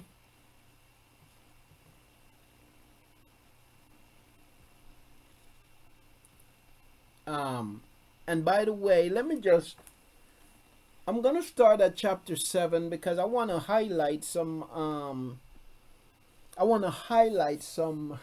the, what's the word I'm looking for? Some of the deception that's out there when it comes to stealing the identity of the people of Yasharal, which was done as a result of the curse that we currently sit in. But I want to show you how the wicked have gone about doing so. There are places in the scriptures, for example, in this verse here, in verse 7, where some translation will say whiter than snow, and they try to make it look like it's talking about somebody's physical appearance. Even in the book of Revelation, Katsun, where it talk about the Mashyach and the appearance of the Mashyach, they talk about his hair being like wool, and the way they translate it, talking about his feet, or whatever it is, being whiter than snow. Those are just some of the deceptions. Here, some translations here talk about being whiter than snow, but I just want to point out this: her consecrated ones. This is talking about Yasharal, or consecrated ones, or set apart ones, were purer. Now, some translations say were whiter than snow. That's how they twist stuff to in stealing the identity, the natural identity of the people. So where the scripture shows you what the real people of the book look like, they change it. In cases like this, where it would talk about their set apart ones being purer than snow, they say, instead of saying purer, they would say whiter than snow. Her set apart ones, the set apart ones of Yasharal, were whiter than snow, they would say in some translations. Again, that's how they go about stealing our identity. Our set apart ones were purer than snow. They were whiter than milk. No, and you see here where it says whiter? Whiter don't even belong here. Okay? Whiter don't even belong here. The word is zaku. The word is zaku, and it doesn't mean whiter. It means like glistening, shimmering. It's like think about, have you ever been somewhere where you see even like a dark asphalt, black asphalt, and the sun is coming down on it, beaming on it, and when you look down from a distance, you see it's almost, from the heat rising from it, it's glistening, glimmering, kind of. Don't know if you've experienced that, but you can have black asphalt and the sun beating down on it, you see this wave of heat right above the asphalt that almost make it look like it's glimmering, glistening from the heat. It gives it a shiny kind of appearance. And when, yes, and when somebody that is dark in complexion, when somebody that is dark in complexion, when you're out in the sun and that sun begins to beat down on you, and you get a little just a little, I'm not talking about dripping sweat, but you kind of get this little sweat on you, it becomes shiny. You become shiny in the sun. And that's what this is talking about. It's not talking about being whiter. It's talking about glistening from the heat of the sun, from the light of the sun. And that's what this is talking about. But this is an example, and they do that also in the book of Song of Solomon in their translation, where it should talk about glistening from the sun, from the heat of the sun. Because of our complexion, they change that to say whiter. You see, and this is one place where they do it also, but that's not what it should say. It should be, it's not what it should say. That's not what the word zaku speaks about. It talks about a radiance, a radiating heat, shininess that like only something black could do. You see, giving this dazzling effect. It shouldn't say that they were whiter than milk. You see. They were more ruddy in body than corals. This is another interesting one. Ruddy. Ruddy is another interesting one. And ruddy, red here doesn't mean white, and red ain't even probably the best translation for ruddy. Adam. Because Adam also means earth. You know that, right? Adam, from which we get the word ruddy, also means earth. And you don't have white earth. It's brown. Or if you get a red, it's not what they make up red to be. We're talking about earth tones, reddish brown. That's it. You see? So you see, family, even right here, it is giving us a description of the physical appearance of the people of Yasharal. This is giving us a description of the physical appearance of Yasharal. Now,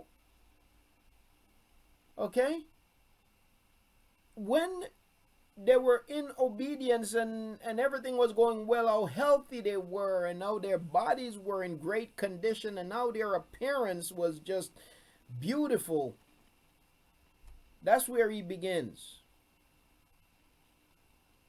A melanated people is what the description shows us. Take away the translated gibberish. What you have is the facts of what the natural appearance of the people of Yasharal look like. They were a black people. They not were, but they are a black people, glistening in the sun, dazzling in the sun.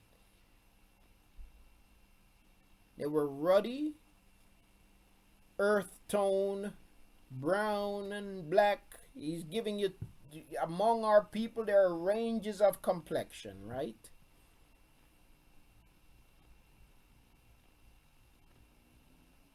We're more ruddy in body than corals.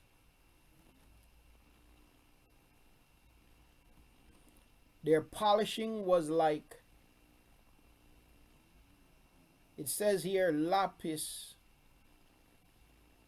lazuli, sapphire.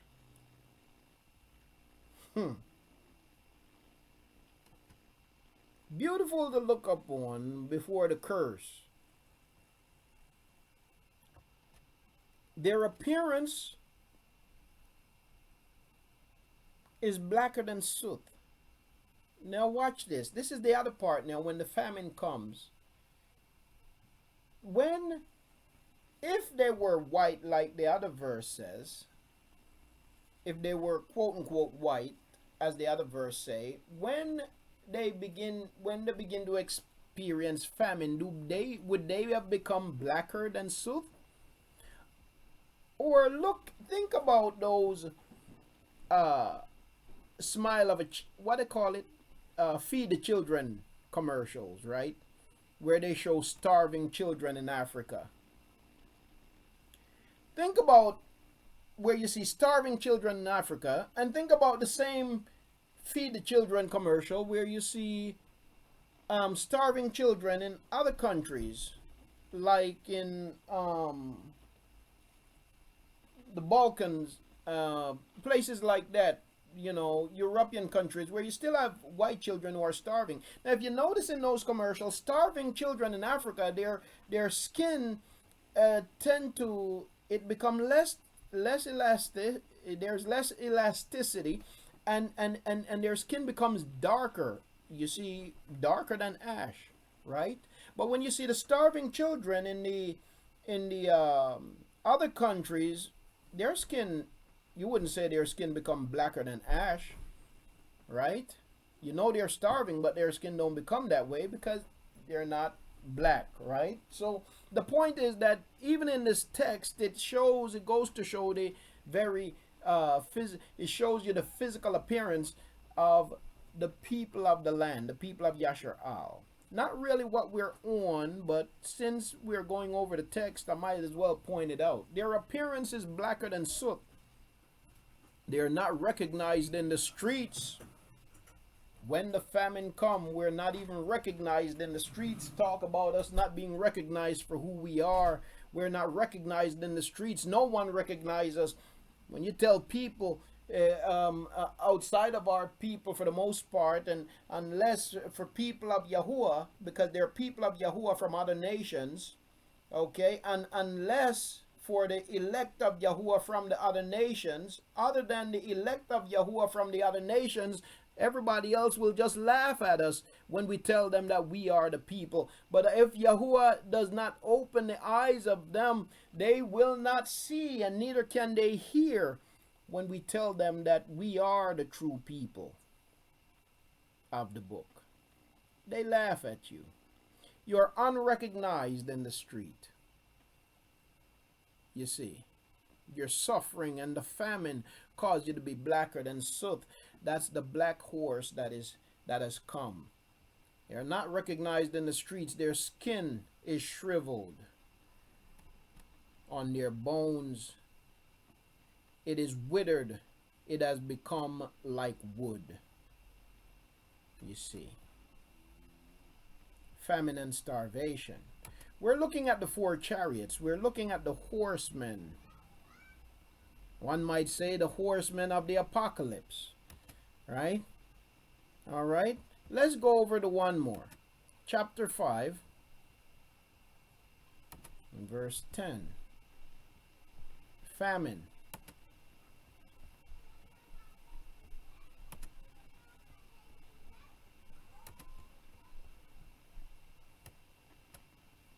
Our skin has become as hot as an oven because of the burning heat of famine.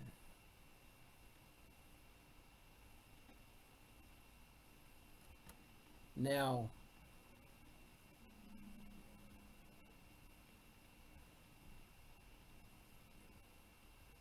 you see. Now,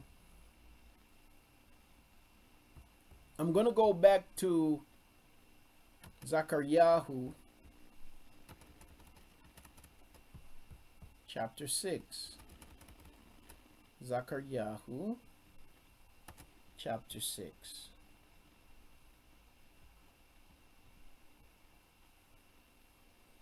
So the flying scrolls, representative of the word of Yahuah, the bar of Yahuah, sent into the land of his people to speak against his people, bringing judgment against his people, out of which is people of whom there are the two mountains of bronze, and among which will rise 4 horses. The first chariot were red horses, representing bloodshed, and with the second chariot, black horses, representing famine.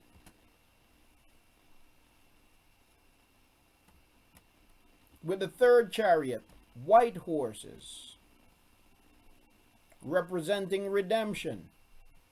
And with the fourth chariot, strong, dappled horses. Strong, spotted horses.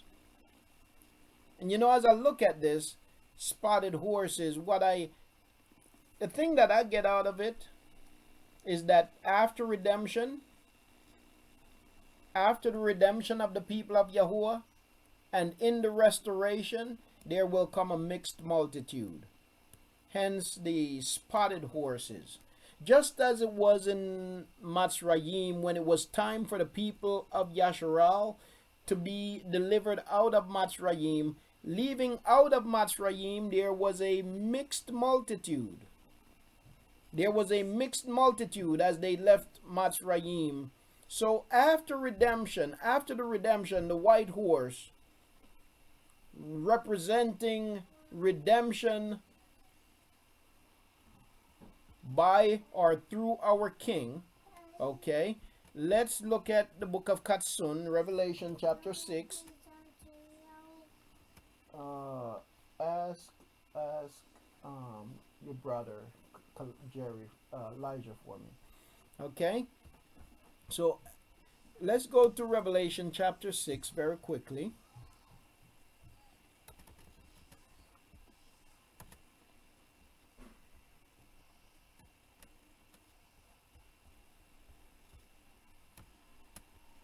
Revelation chapter 6.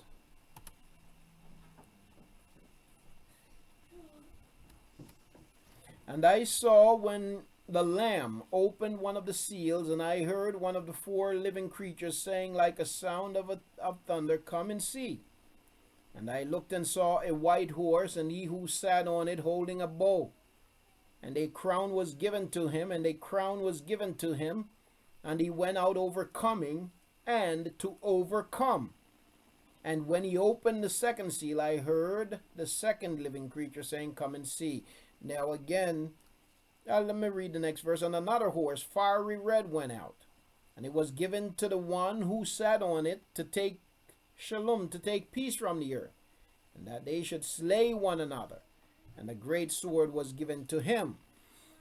So the white horse, you see that a crown is given to the white horse, the rider of the white horse. And he would come to overcome. And he went out overcoming and to overcome. So our deliverer in ZakarYahu chapter 6, our deliverer, our redeemer, who would come to overcome. He would come to redeem, and then after our redemption, he would overcome. He would then turn his sight to judging those who have judged us, who have been used against us. But in the restoration, so following the white horse and its rider, in the book of ZakarYahu, you have the spotted horse. And that's where I say, I believe that what it represents a mixed, redeemed multitude. What I'm saying is, it's not just the natural seed of Yasharal that will be brought in, but also people of other nations. As the scriptures tells us time and time again, those who believe, turn away from their pagan ways. their heathen ways and their heathen people and turn to the ways of Yahuah. And they are the ones, the mixed multitude, that will come out in the redemption and the restoration of the people of Yashar'al, as we saw in Matzrayim, right? So if you go to the book of Barashit chapter 50, I believe. Go to Barashit chapter 50, beginning at around verse 7. It says, And Yahusha went up to bury his father, and with him went up all the servants of Pharaoh, the elders of his house. And this is not just the only place where you see a mixed multitude, but you see a mixed multitude when they came out with their hands raised, right? When Mashyach led them out. But here is another example of a people who joined themselves with Yasharal and is counted with Yasharal. The elders of his house and all the elders of the land of Matzrayim and all the house of Yahusha and his brothers and his father's house, only their little ones and their flocks and their herds they left in the land of Goshen. And there went up with him both chariots and horsemen, and it was a very great company. And they came to the threshing floor of Atad, which is beyond the Jordan, and they lamented there with a great and very heavy lamentation, and he observed 7 days of mourning for his father. And when the inhabitants of the land, the Kahani, or they say Canaanites, saw the mourning at the threshing floor of Atad, they said, This is a grievous mourning for the people of Matzrayim. And this is people of Yasharal, but also people of Matzrayim, but they couldn't tell the difference, and they thought they were all people of Matzrayim. So what? That this is further evidence of the natural appearance of the people of Yasharal, because the people of Matzrayim were a dark people, a black people. That's what it meant, right? And yet they would confuse people of Yasharal with people of Matzrayim. If the people of Matzrayim were dark and the people of Yasharal were white, it would be easy for them to see that there was a difference. But these are the people of Canaan, the Kahani, that is actually getting them mixed up, telling us that from a distance they could tell no difference between them and the people of Yasharal. That is why its name was called Abal Matzraim, which is beyond the Jordan, and his sons did to him as he had commanded them, right? And so a mixed multitude. Those mourning with Yahusha were those who had turned to the ways of Yahuah. You see.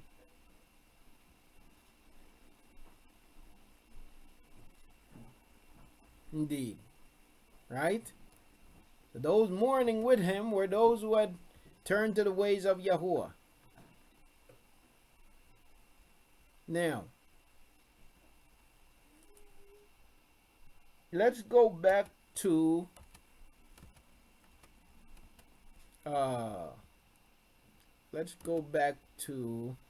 ZakarYahu.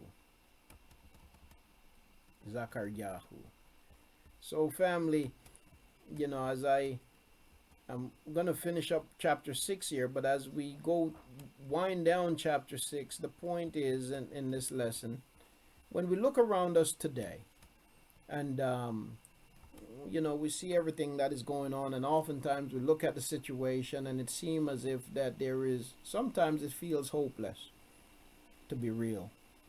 Sometimes it feels hopeless. Sometimes you look at the lies and they seem so insurmountable. How could we ever get our voices above the liars? You know, what will it take for this thing to change? It seems as if it's impossible for the truth to ever come out, you know, and for the lies to be exposed. And it seems as if nobody even have an interest in listening. When will we ever see our redemption? Is that even possible? Sometimes when you look at the situations around us, it makes you really pause and ask these questions. It certainly makes me wonder. You see. But the point of this text is to remind us that Yahuah is in control and that he will deliver. That's his promise. You see. So here in ZakarYahu chapter 6, and it says in verse 3, and with the third chariot white horses, and with the fourth chariot strong speckled horses, a mixed multitude representing. So I responded and said to the messenger who was speaking to me, what are these, my master? And the messenger answered and said to me, these are 4 spirits of Shamayim, of the Shamayim, coming forth from presenting themselves before the sovereign of all the earth. The one with black horses is going out to the land of the north. Now remember, we said that the text, Yahuah is dealing with his land, okay? So he's going out to the land of the north. Which land was in the north? Which house was in the north? We're testing context, right? Yashar'al was in the north, also known as the house of Yahuah or the house of Ephraim, what they call Ephraim. Okay? All right? So you see here, so the black horse was sent out to the land of the north, and the white ones have gone out after them, and the speckled ones have gone out to the land of the south, Yahudah. Now that's very interesting, that the speckled ones, the mixed multitude, goes to the land of the south. Remember what Shahul said, that a lot of these false teachers today critique Shahul about, when he said Yasharal is not Yasharal outwardly, but basically according to the heart, according to the lab, the condition of the lab, according to the condition of the heart. And some people are quick to say he's a false teacher and a false prophet. But that is exactly true. You know, in the scriptures, it shows us that when a person, and the scriptures tells us explicitly that when a person joins themselves to Yasharal, whatever house, whatever tribe they join themselves to, they become that house, they become that tribe. That's what the scriptures tells us. So even to a stranger who joins himself to the house of Yahudah, that stranger becomes a Yahudi. A stranger joins himself to the house of Yasharal or the house of Yahuah, he becomes Yahuah. Yes, indeed. Indeed, Aki. That's what the scriptures tells us. But you have people today, people of Yasharal, who... I don't think that's our problem. Our problem is that those that join themselves to it try to make us feel like we no longer, we've been replaced. And that's not... No. You have the false teachers out there like that, but they haven't been joined to Yasharal. They pretending as if they're Yasharal. Let me just say this. I don't know if everybody heard you, but my wife was saying the problem is that you have people who become joined to Yasharal, and now they're basically proclaiming a replacement theology doctrine. But anybody who proclaims a replacement theology doctrine have not been joined to Yasharal. They're proclaiming falsehood. There is no replacement theology in Scripture. You see? And it's superior thing about you, and then you bring the biasness that you've already had. Yeah, but that's not a true convert. You see? That's not a true convert. Any person who comes with some kind of pridefulness, you see, and acting like they here I am, the great white hope, and you know, and I came to save your whatever, that one, and come with their arrogance, that one is not a true convert, just a lying bastard. You see. Those other houses have to truly accept those that have And as for Yasharal have got to accept the true convert. They're people of other nations who truly love Yahuah and don't want nothing else other than to serve Yahuah. And they there to puff up those, you know what I mean, that have already been there. Mm-hmm. We all got some stuff we need to work on. You see.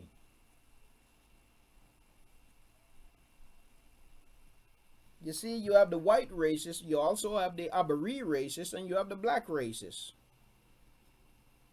Now, don't confuse a truth teller with a racist. Because you do have people out there, and you have white people out there today, where every time you tell the truth, they want to call you a racist.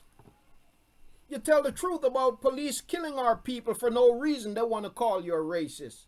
You tell the truth about there being inequality and injustice, they want to call you a racist. People like that are wicked, and they are the racists. They're evil. They're despicable and detestable.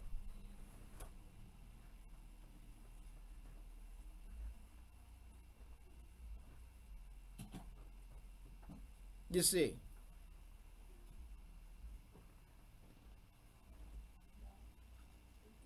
But we as a people, the people of Yahuah, we can't be like them.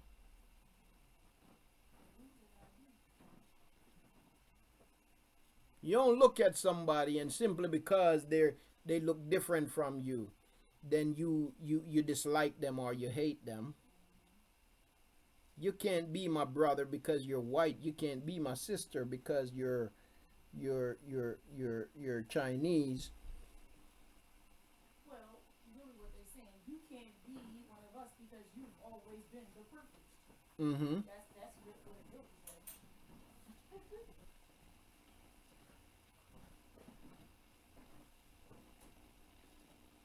And any person from any other nation that does come, they got to come with absolute humility.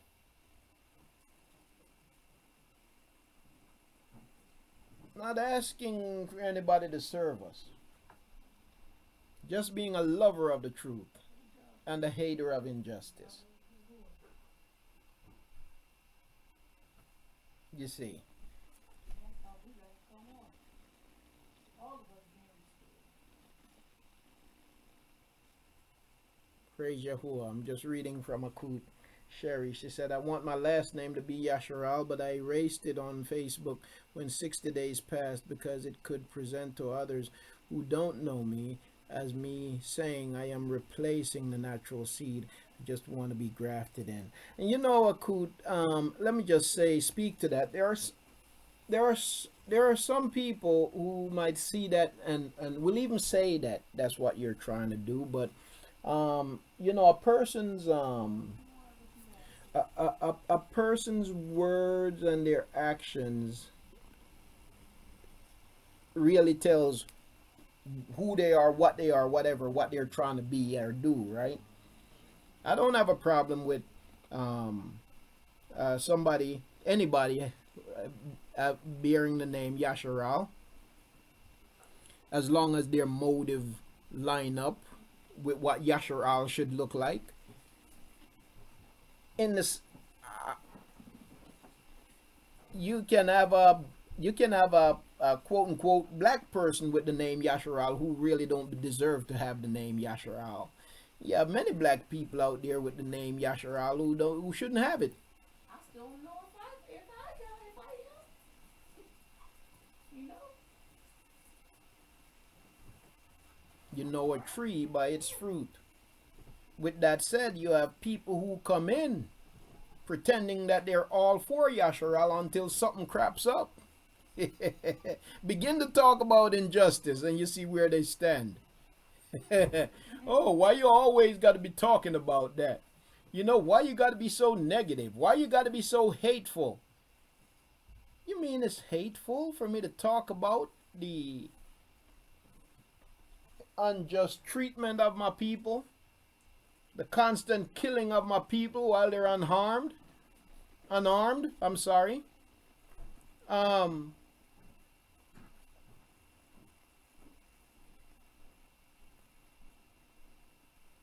You mean it's racist because I called Donald Trump a racist because he is a racist? His track record shows it. You think I should be praising Donald Trump and encouraging people to vote for Donald Trump? And so because I don't, you're offended and you want to leave the assembly? Good riddance.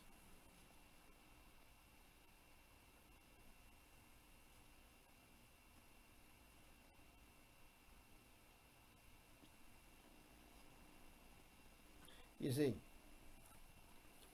we'll know them by their fruit. I don't, your own people will call you name simply because you know, love somebody who don't look like You see, at the end of the day, family, our responsibility is to love and to seek Yahuah. All of us. It's not about the color of a person's skin. Yahuah have always made a place for the stranger among us. We ourselves became strangers to him. Many of us, a whole house was divorced, put away from him, and made strangers, and had to be grafted back in, just like the stranger is grafted in. Remember that show we just watching? Where the guy he looked white. His DNA. Yep. We're He had a black woman yeah. who looked black. Yep. They did her DNA. She was white. It was just watching this show on Channel 12. What's the name of it? It's where they test famous people DNA. Where they They- actually not just test their DNA, Yeah, but they actually They find their relatives. I don't remember the name of it, but They know that guy. Gates. He's suspect. Yeah, Professor Gates. He kind of suspect. Yeah, he is. he can be. But this man was on there, and when you look at this man, the man looked totally white, but his hair was totally black, like, you know. And the reason why some people have real dark hair is because of melanin that's present in their body. But this man was totally white. He looked just like a white man. So he had his DNA done. But come to find out, his grandmother was a slave. And she was black, totally black. You see. As it turned out, the slave master had a kid with the slave, and that's how he came about. 13-year-old was she? She was 13 years old. 13 years old. He couldn't Wasn't keep. the grandmother. It was like the yeah, like our- grandmother 3 times. Yeah, our great grandmother, something like that. But it goes all the way back. His great grandmother, she was a slave, and the slave master that owned her he just kept raping her. She was 13 years old, and basically that's the lineage that he came from. He was the product of rape, but he looked totally white, and he has lived his life as a white man, not knowing his history. Well, he knew it to some extent, but he didn't know as much as he found out when he did the DNA testing, and they were able to trace his family tree back, and then there was this lady on there. She looked black, but she was more white than she was black, but the point is,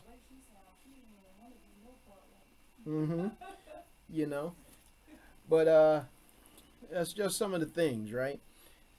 Now, Say that to say we don't know who we really are. right. Okay. Now,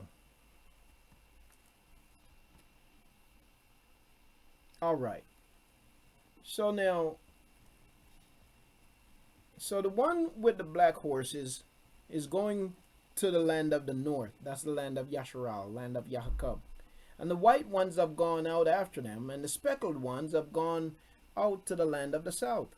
And the strong ones went out, eager to go, to walk to and fro in the earth. And he said, go walk to and fro in the earth. So they walked to and fro in the earth, in the land, that is, not all over the earth. This is right now focusing on the land. Now, this judgment will later go to the rest of the world, because judgment begins first in the house of Yahuah.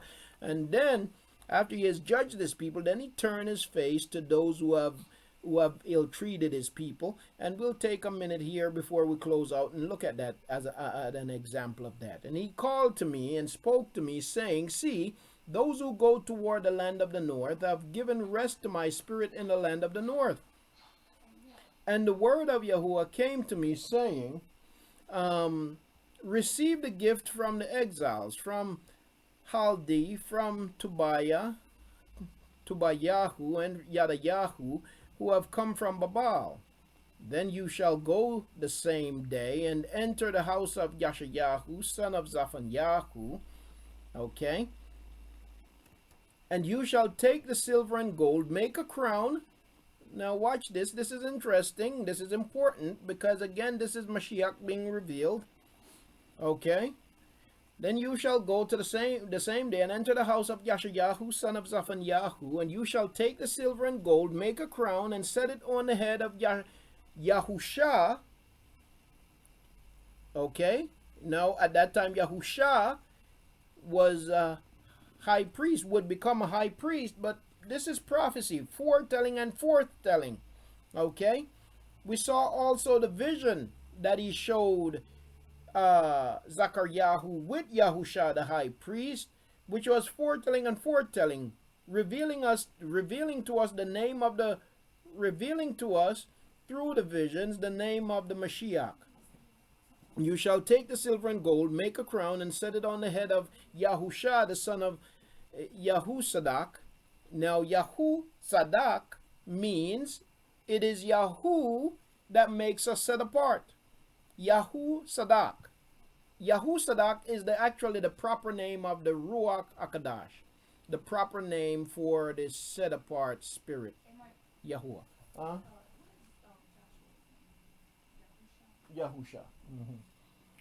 Okay, so again, this is Yahuah and his attributes being revealed. And you shall take the silver and gold, make a crown, and set it on the head of Yahusha the son of Yahusadak, the high priest. Okay, and shall speak to him, saying, thus said Yahuah Zabaoth, saying, see the man whose name is the branch. See the man whose name is the branch. So who is this man whose name is the branch? Yahusha. Okay, and from his place he shall branch out, and he shall build the Haykal of Yahuah. It is he who is going to build the Haykal of Yahuah. It is he who is going to build the Haykal of Yahuah. It is he who is going to bear the splendor. The book of Yashayahu tells us this also, and in other places we see it. And he shall sit and rule on his throne. Again, this is not just limited to the high priest at that time. You see, this is prophetic. Okay, because the high priest at that time did not sit on a throne. Yes, you have the proverbial throne, but he is talking about the throne of Yahuah here.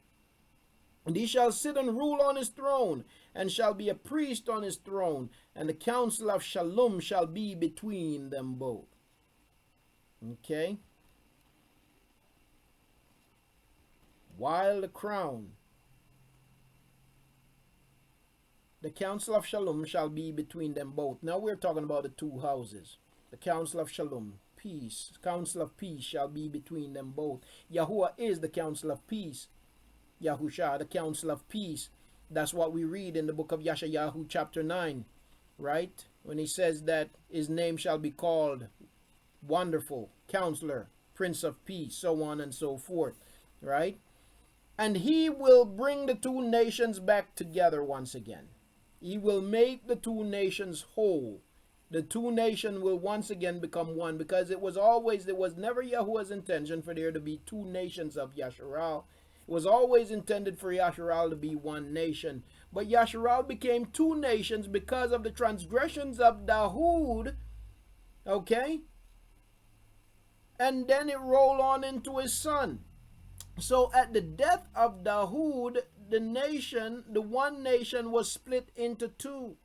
But Yahuwah's desire is have always been for there to be one nation, not two. So for a time we will be two witnesses, but the two witnesses will become one. So while the crown is for a remembrance in the Haykal of Yahuah to Halam and to Bayahu and to ZakarYahu and to Han, son of ZakarYahu. And those who are far away shall come and build the Haykal of Yahuah. And you shall know that Yahuwah Zabaoth has sent me to you. And this shall be if you diligently obey the voice of Yahuwah your Alakim. Who is speaking? The servant of Yahuwah, Mashyach, Yahusha. And you shall know. And those who are far away shall come and build the Haykal of Yahuwah, and you shall know that Yahuwah Zabaoth has sent me to you. Yahuwah sent himself as servant, and this shall be if you diligently obey the voice of Yahuwah your Elohim. All right. So starting off where we see the flying scroll, and the scroll goes into the house, goes to the house of Yasharal. Judgment begins in the house of Yasharal. And it would lead to confusion, because after the scroll goes into the house, then the woman wickedness, that's the house of Yasharal, would be sat in the bowl of judgment. And then we saw that the messengers would come and they would lift up this bowl of judgment with Yasharal sitting in the midst of it, and they would take the bowl of judgment and they would prepare a foundation for it in the midst of Babal, in the midst of Shinar, and there it would remain until its redemption comes. And so the reminder here is that when we go through what we go through, and when we see before us these insurmountable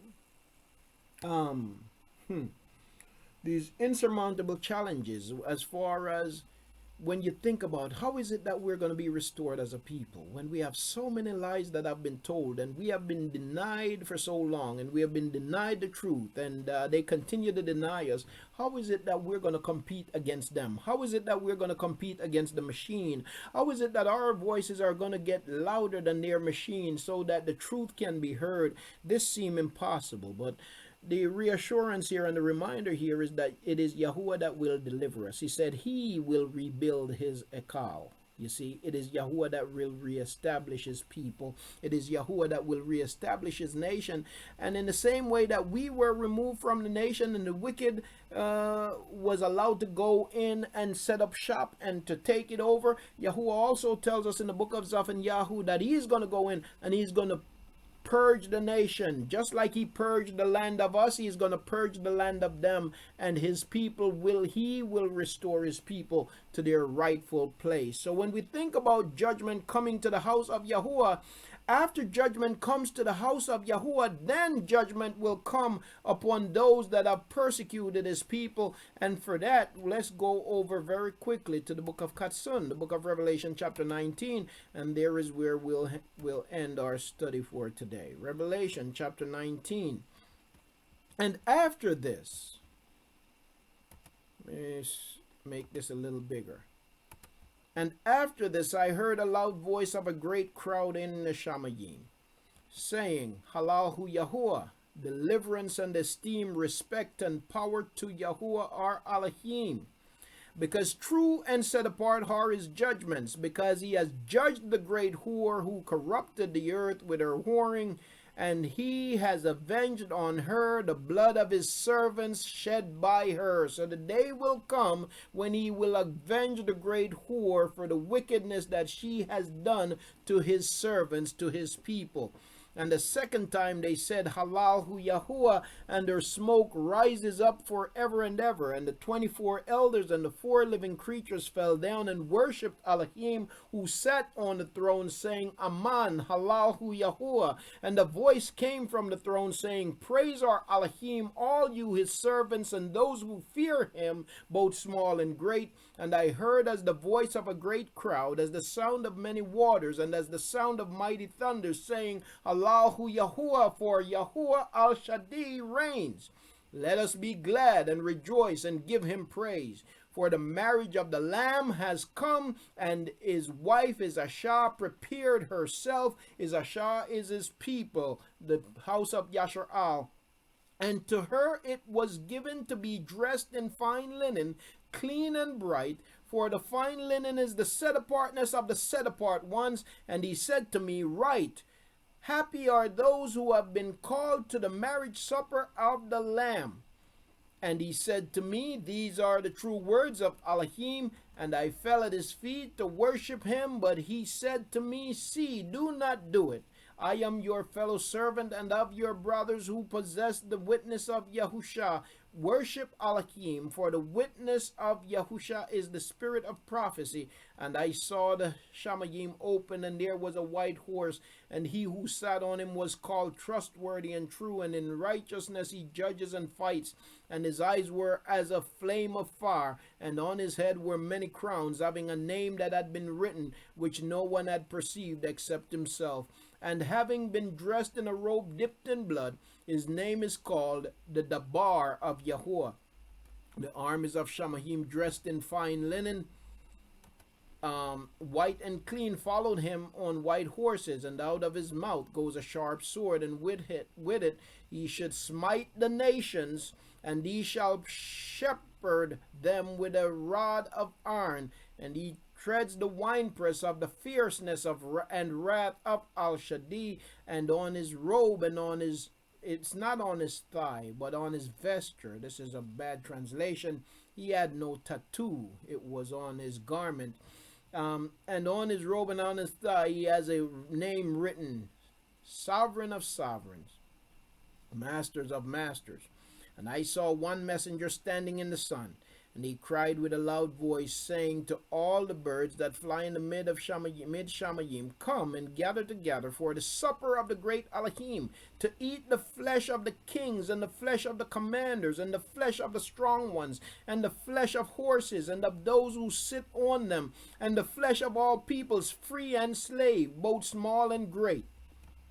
And I saw the beast and the kings of the earth and their armies gathered together to fight him who sat on the horse and his army. And the beast was seized, and with him the false prophet who worked signs in his presence, who by which he led astray those who received the mark of the beast and those who worshipped his image. The 2 were thrown alive into the lake of fire burning with sulfur, and the rest were killed with the sword which came from the mouth of him who sat on the horse, and all the birds were filled with their flesh. And you see, that will be the end of our oppressors. Well, Mashpaka, we're going to stop here for today, and it is my hope that our study has been a barakah to you, that it serves to encourage us even as we find ourselves in confusion and with a lot of questions, knowing that Yahuwah's will be done and that his deliverance is sure. And let us hold fast and endure, because it is those who endure to the end, he said, that shall be delivered. All right. Well, as we began, we went right into it, and so I'm going to open up the mic here.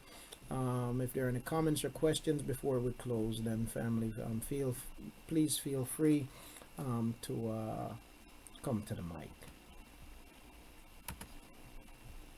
Allahu Yahuah Aki. Yay, Shalom Aki. Shalom, shalom, family. Wasn't able to really take any notes because I was working. Yeah. But I ran across, sometimes certain things resurface, to try to confuse you. Mm-hmm. And I know that a lot of that comes from a lot of confusion or just moving about so fast, things going on so much that you can't hear clearly because it's so loud. Yes. And so, what I encourage the family to do is to be, just to work on discipline. I remember us talking about that earlier. Earlier in the year, and maybe several months ago, where we were talking about discipline and structure and things like that. And it's important. And I'm starting to realize and see the importance of that because, the adversary, he or the flesh has a way of coming up against you. And if you don't have that quiet time, you don't have that, space due to your lack of discipline, having everything everywhere, whether it be house is a mess, whether it be a temple or physical house is a mess. Yes. It's really hard to, focus, Yes. and hear from Yahuah when he might need you to do something, so on and so forth. So, what resurfaced was the whole thing of people, color, and who we should marry into, who we should marry into, pertaining to color. And it was confirmed. I knew right away. Now, it's important that we study for ourselves and look into things for ourselves anyway. But it was still it convicted my spirit as soon as I heard it. I mean, it's been confirmed so many times throughout looking out through things that, whether it be from you, whether it be from any other things that I got into to study for myself, to know that it's a spiritual thing. It's not a color thing. Now, some things are color. See, the lines are blurred. The lines are blurred, and to be able to tell the difference when it's about color and when it's not about color. That's the difference. That's the most important thing to discern when it's about color and when it's not about color. So, and the thing about when I listen to, and I still pray for my family. I pray for the watchmen. I pray for, and I believe they, certain things they come around, whether they spoke. I don't know if you kept up with the kid. I'm trying to hurry up and get this up because I got a client. That's fine. But Yep. whether you heard them or not, I don't know if you follow them every once in a while, look at any of their studies every once in a while. But every once in a while, I check them out, and I believe it's important that we check on our family, because you never know when they're gonna come around or whatever it may be. So every once in a while I check on them, take notes of what they're saying, and I haven't been able to present anything to the room here with what they said. But listen to them sometimes can be challenging. I'll be wanting to just the way they got things set up, you can't chime in. You can only kind of like text, and a lot of times when you text, they don't respond because so many people respond to them at one time. And a lot of times I want to ask them questions so badly, but I prayed for them, and they came around to not using a Hebrew term. I don't know if you know that or not, but they came around not saying Hebrew no more.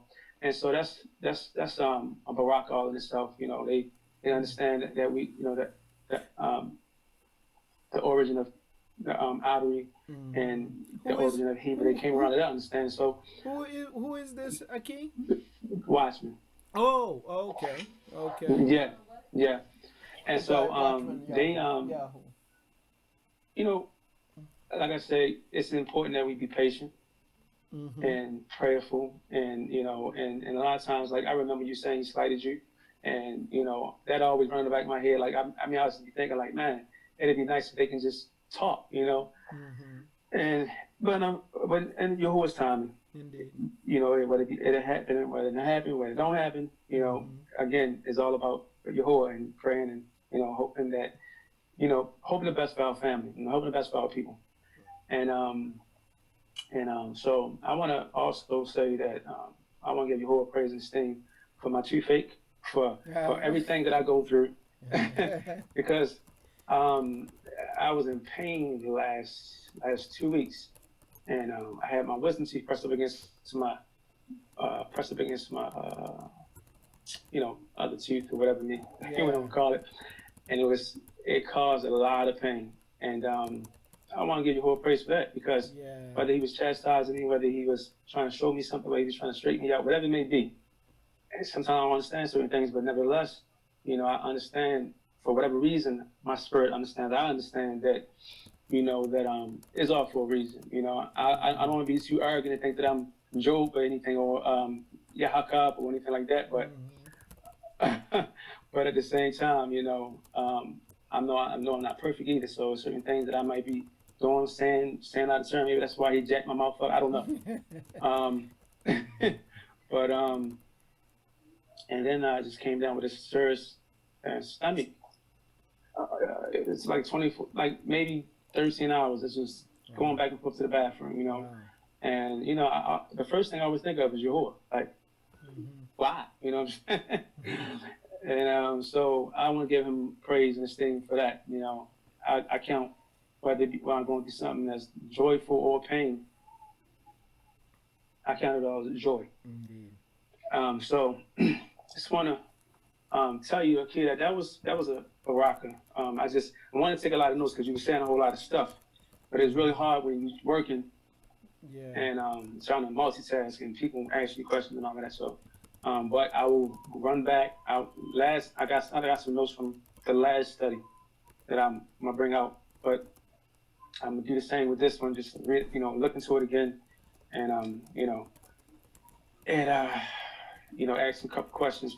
And if that's okay with you, because I want to just research, go back to what we studied and everything. So I'll make some time to time do that, because I'm seeing that I'm missing out on a lot, not being able to take notes like I used to. When we were so-called keeping the Sabbath, I was able to sit down, concentrate, write everything down, and follow so much better. And so that's pretty much it. I'm gonna say Shalom, Mashmaka, love you, family, and all praise and esteem Yahuah. He's worthy to be praised. Praise Yahuah. Praise Yahuah. And to the Aki, to that for sharing, and That's what students do. Take notes, go over their notes.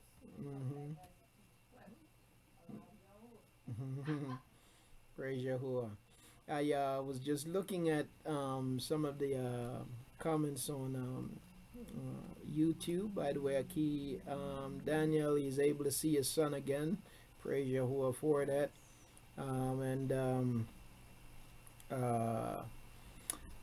There's a Philip Walker here on YouTube. He's posting quite a few things, so things he says is that I don't have the slightest idea about the text that I'm reading, and I don't know anything about the scripture. He said that the red horse does not speak of war. But I hope Philip stayed long enough to see that I went to scriptures that show that the red horse is absolutely connected to war and bloodshed. So I didn't just say it, but I went to the scriptures. But I don't know if he stayed long enough to see that. But I'm sure Philip is whitewashed in Christianity and think that that what he's been told is what it is. And so understand the truth is it's like getting cold water, ice water thrown on you, Philip. And So hold up, can I ask a question? So he said that prior to you actually reading it. Yeah. So then he must not have read it for himself. Yeah, right. He jumped the gun. Yes. Or he was just taking somebody else's word for it. Yeah. And they didn't read it all the way. That's what happened in church. Pastors say this, and so I just repeat it. And that's what happened to a lot of people. Nonetheless, hopefully he stuck around long enough to see. It's happened to me before. So yeah. All right. Well, anyone else, family, before we close out? If so, if you'd like to come to the mic, you can just raise your flag or raise your hand, whichever applies here. Thought I heard someone. All right. Shalom, Akeem. Hey, Aki, shalom. Shalom, Mishpachah. Another awesome study, Akeem. Praise Yeah, Yahuwah. that's I never really dabbed into ZakarYahu, but the whole time we've been studying and we've been in there, it's been an eye opener, and a lot of truth has been revealed that Praise Yahuwah has shown us, and really appreciate that. Praise I really appreciate you, Akeem. I really I thank Yahuwah for you, man. I really do, and because Yahuwah has, like I told you before, given you a great ability to cipher through and explain the scripture and break it down to an elementary aspect that we can understand. And to the Rabbah, to Yahuwah for you, Akeem. Indeed. Praise Yahuwah. Praise Yahuwah. I appreciate you too, Aki. You're truly a great encourager, and I praise Yahuwah for you. And not just a great encourager, but you're also iron. And the scripture says, iron sharpens iron. So I praise Yahuwah for you too. All right. All right. I want to say shalom to my Aki ZakarYahu. Shalom to you, Aki. Also to Akud Shar. Want to say shalom to you, to Aki Rob, and anyone else that I might not have greeted. Want to say shalom to you all, family. Great to see y'all. Each and every one of you here today.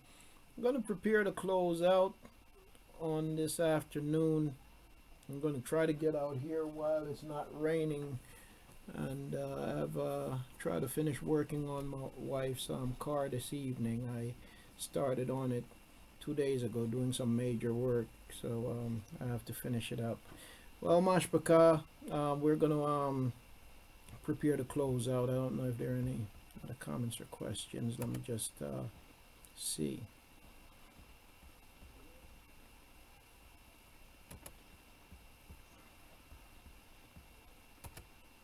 All right. Well, think that's going to be it. Once again, certainly enjoyed my time with you today, family, and may Yahuwah continue to barak us as we continue to seek Him, stay hungry, and continue to seek after Him, Mashpaka. With that, we're going to close out.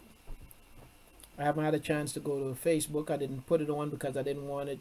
We didn't want to create any broadcast issues today with having too many applications open. So to the family on Facebook, want to say shalom to you, family. And if you posted any comments or anything, I didn't respond. It's because I didn't have Facebook open. But just want to say shalom to all of you. May Yahuwah truly continue to barak you as you continue to seek Him. With that, we're gonna prepare to close out, and Yahuwah willing, we're gonna stick with the rotation. So I'll be back. Yahuwah willing, be back next week, and then there'll be a break the week after, and then back the following week. All right. So. Praise Yahuwah. Praise Father to the Kut Yolanda, to the Rabbah. Praise Yahuwah. Hallelujah. Family, Yahuwah, we thank and praise you for who you are. Praise you for your word that is living, active, powerful, and it is timeless. And so as you have preserved it for us, and you continue to uncover it, all the dirt and everything that have been piled on top of it, you're in the process of excavating of unburying it, and we praise you for that. We pray that you would continue to feed us as only you can, instruct us in your way. We pray, Yahuah, that we as a people would live purely for you and before you. There is so much that compete for you in our lives, but I pray that you would give us the strength, Yahuah, to submit our way to you, or submit our will to yours. Have your way in our life continually. Barak our homes. We praise you for answered prayers. We praise you for bringing back Aki Daniel, to allow him to have a relationship with his son once again. And all of the prayers that have gone forth, our Aki ZakarYahu, may you continue to barak and to strengthen him. We have family who are in need of prayer, and we just pray, Yahuah, that you would, you know every situation, you know every need. We pray, Yahuah, that you would respond to the need of your people. Cause us to see you working in our lives, because we need that. Do this, we pray, Yahuah. Bring deliverance, I pray, and bring it in your time. And if you choose, if for one reason or another deliverance is delayed, then help us to wait on you. Help us to be patient and steadfast. Do this, we pray. Barak all of your people. Continue to awaken your people and let your truth go forth. In your great name. Amen. Hallelujah. Family, may Yahuah barak you and keep you. May Yahuah lift up his face upon you and show favor unto you. May Yahuah cause his face to shine upon you and give you shalom. May the name, the set apart name of Yahuah be upon you. Hallelujah. Love you all, family. Appreciate you. And Yahuah willing, I will be seeing you soon. I'm going to say Shabbat Tub. Have a great week. Leila Tub. Have a great night. And I'll see you soon. And with that, I say Shalom.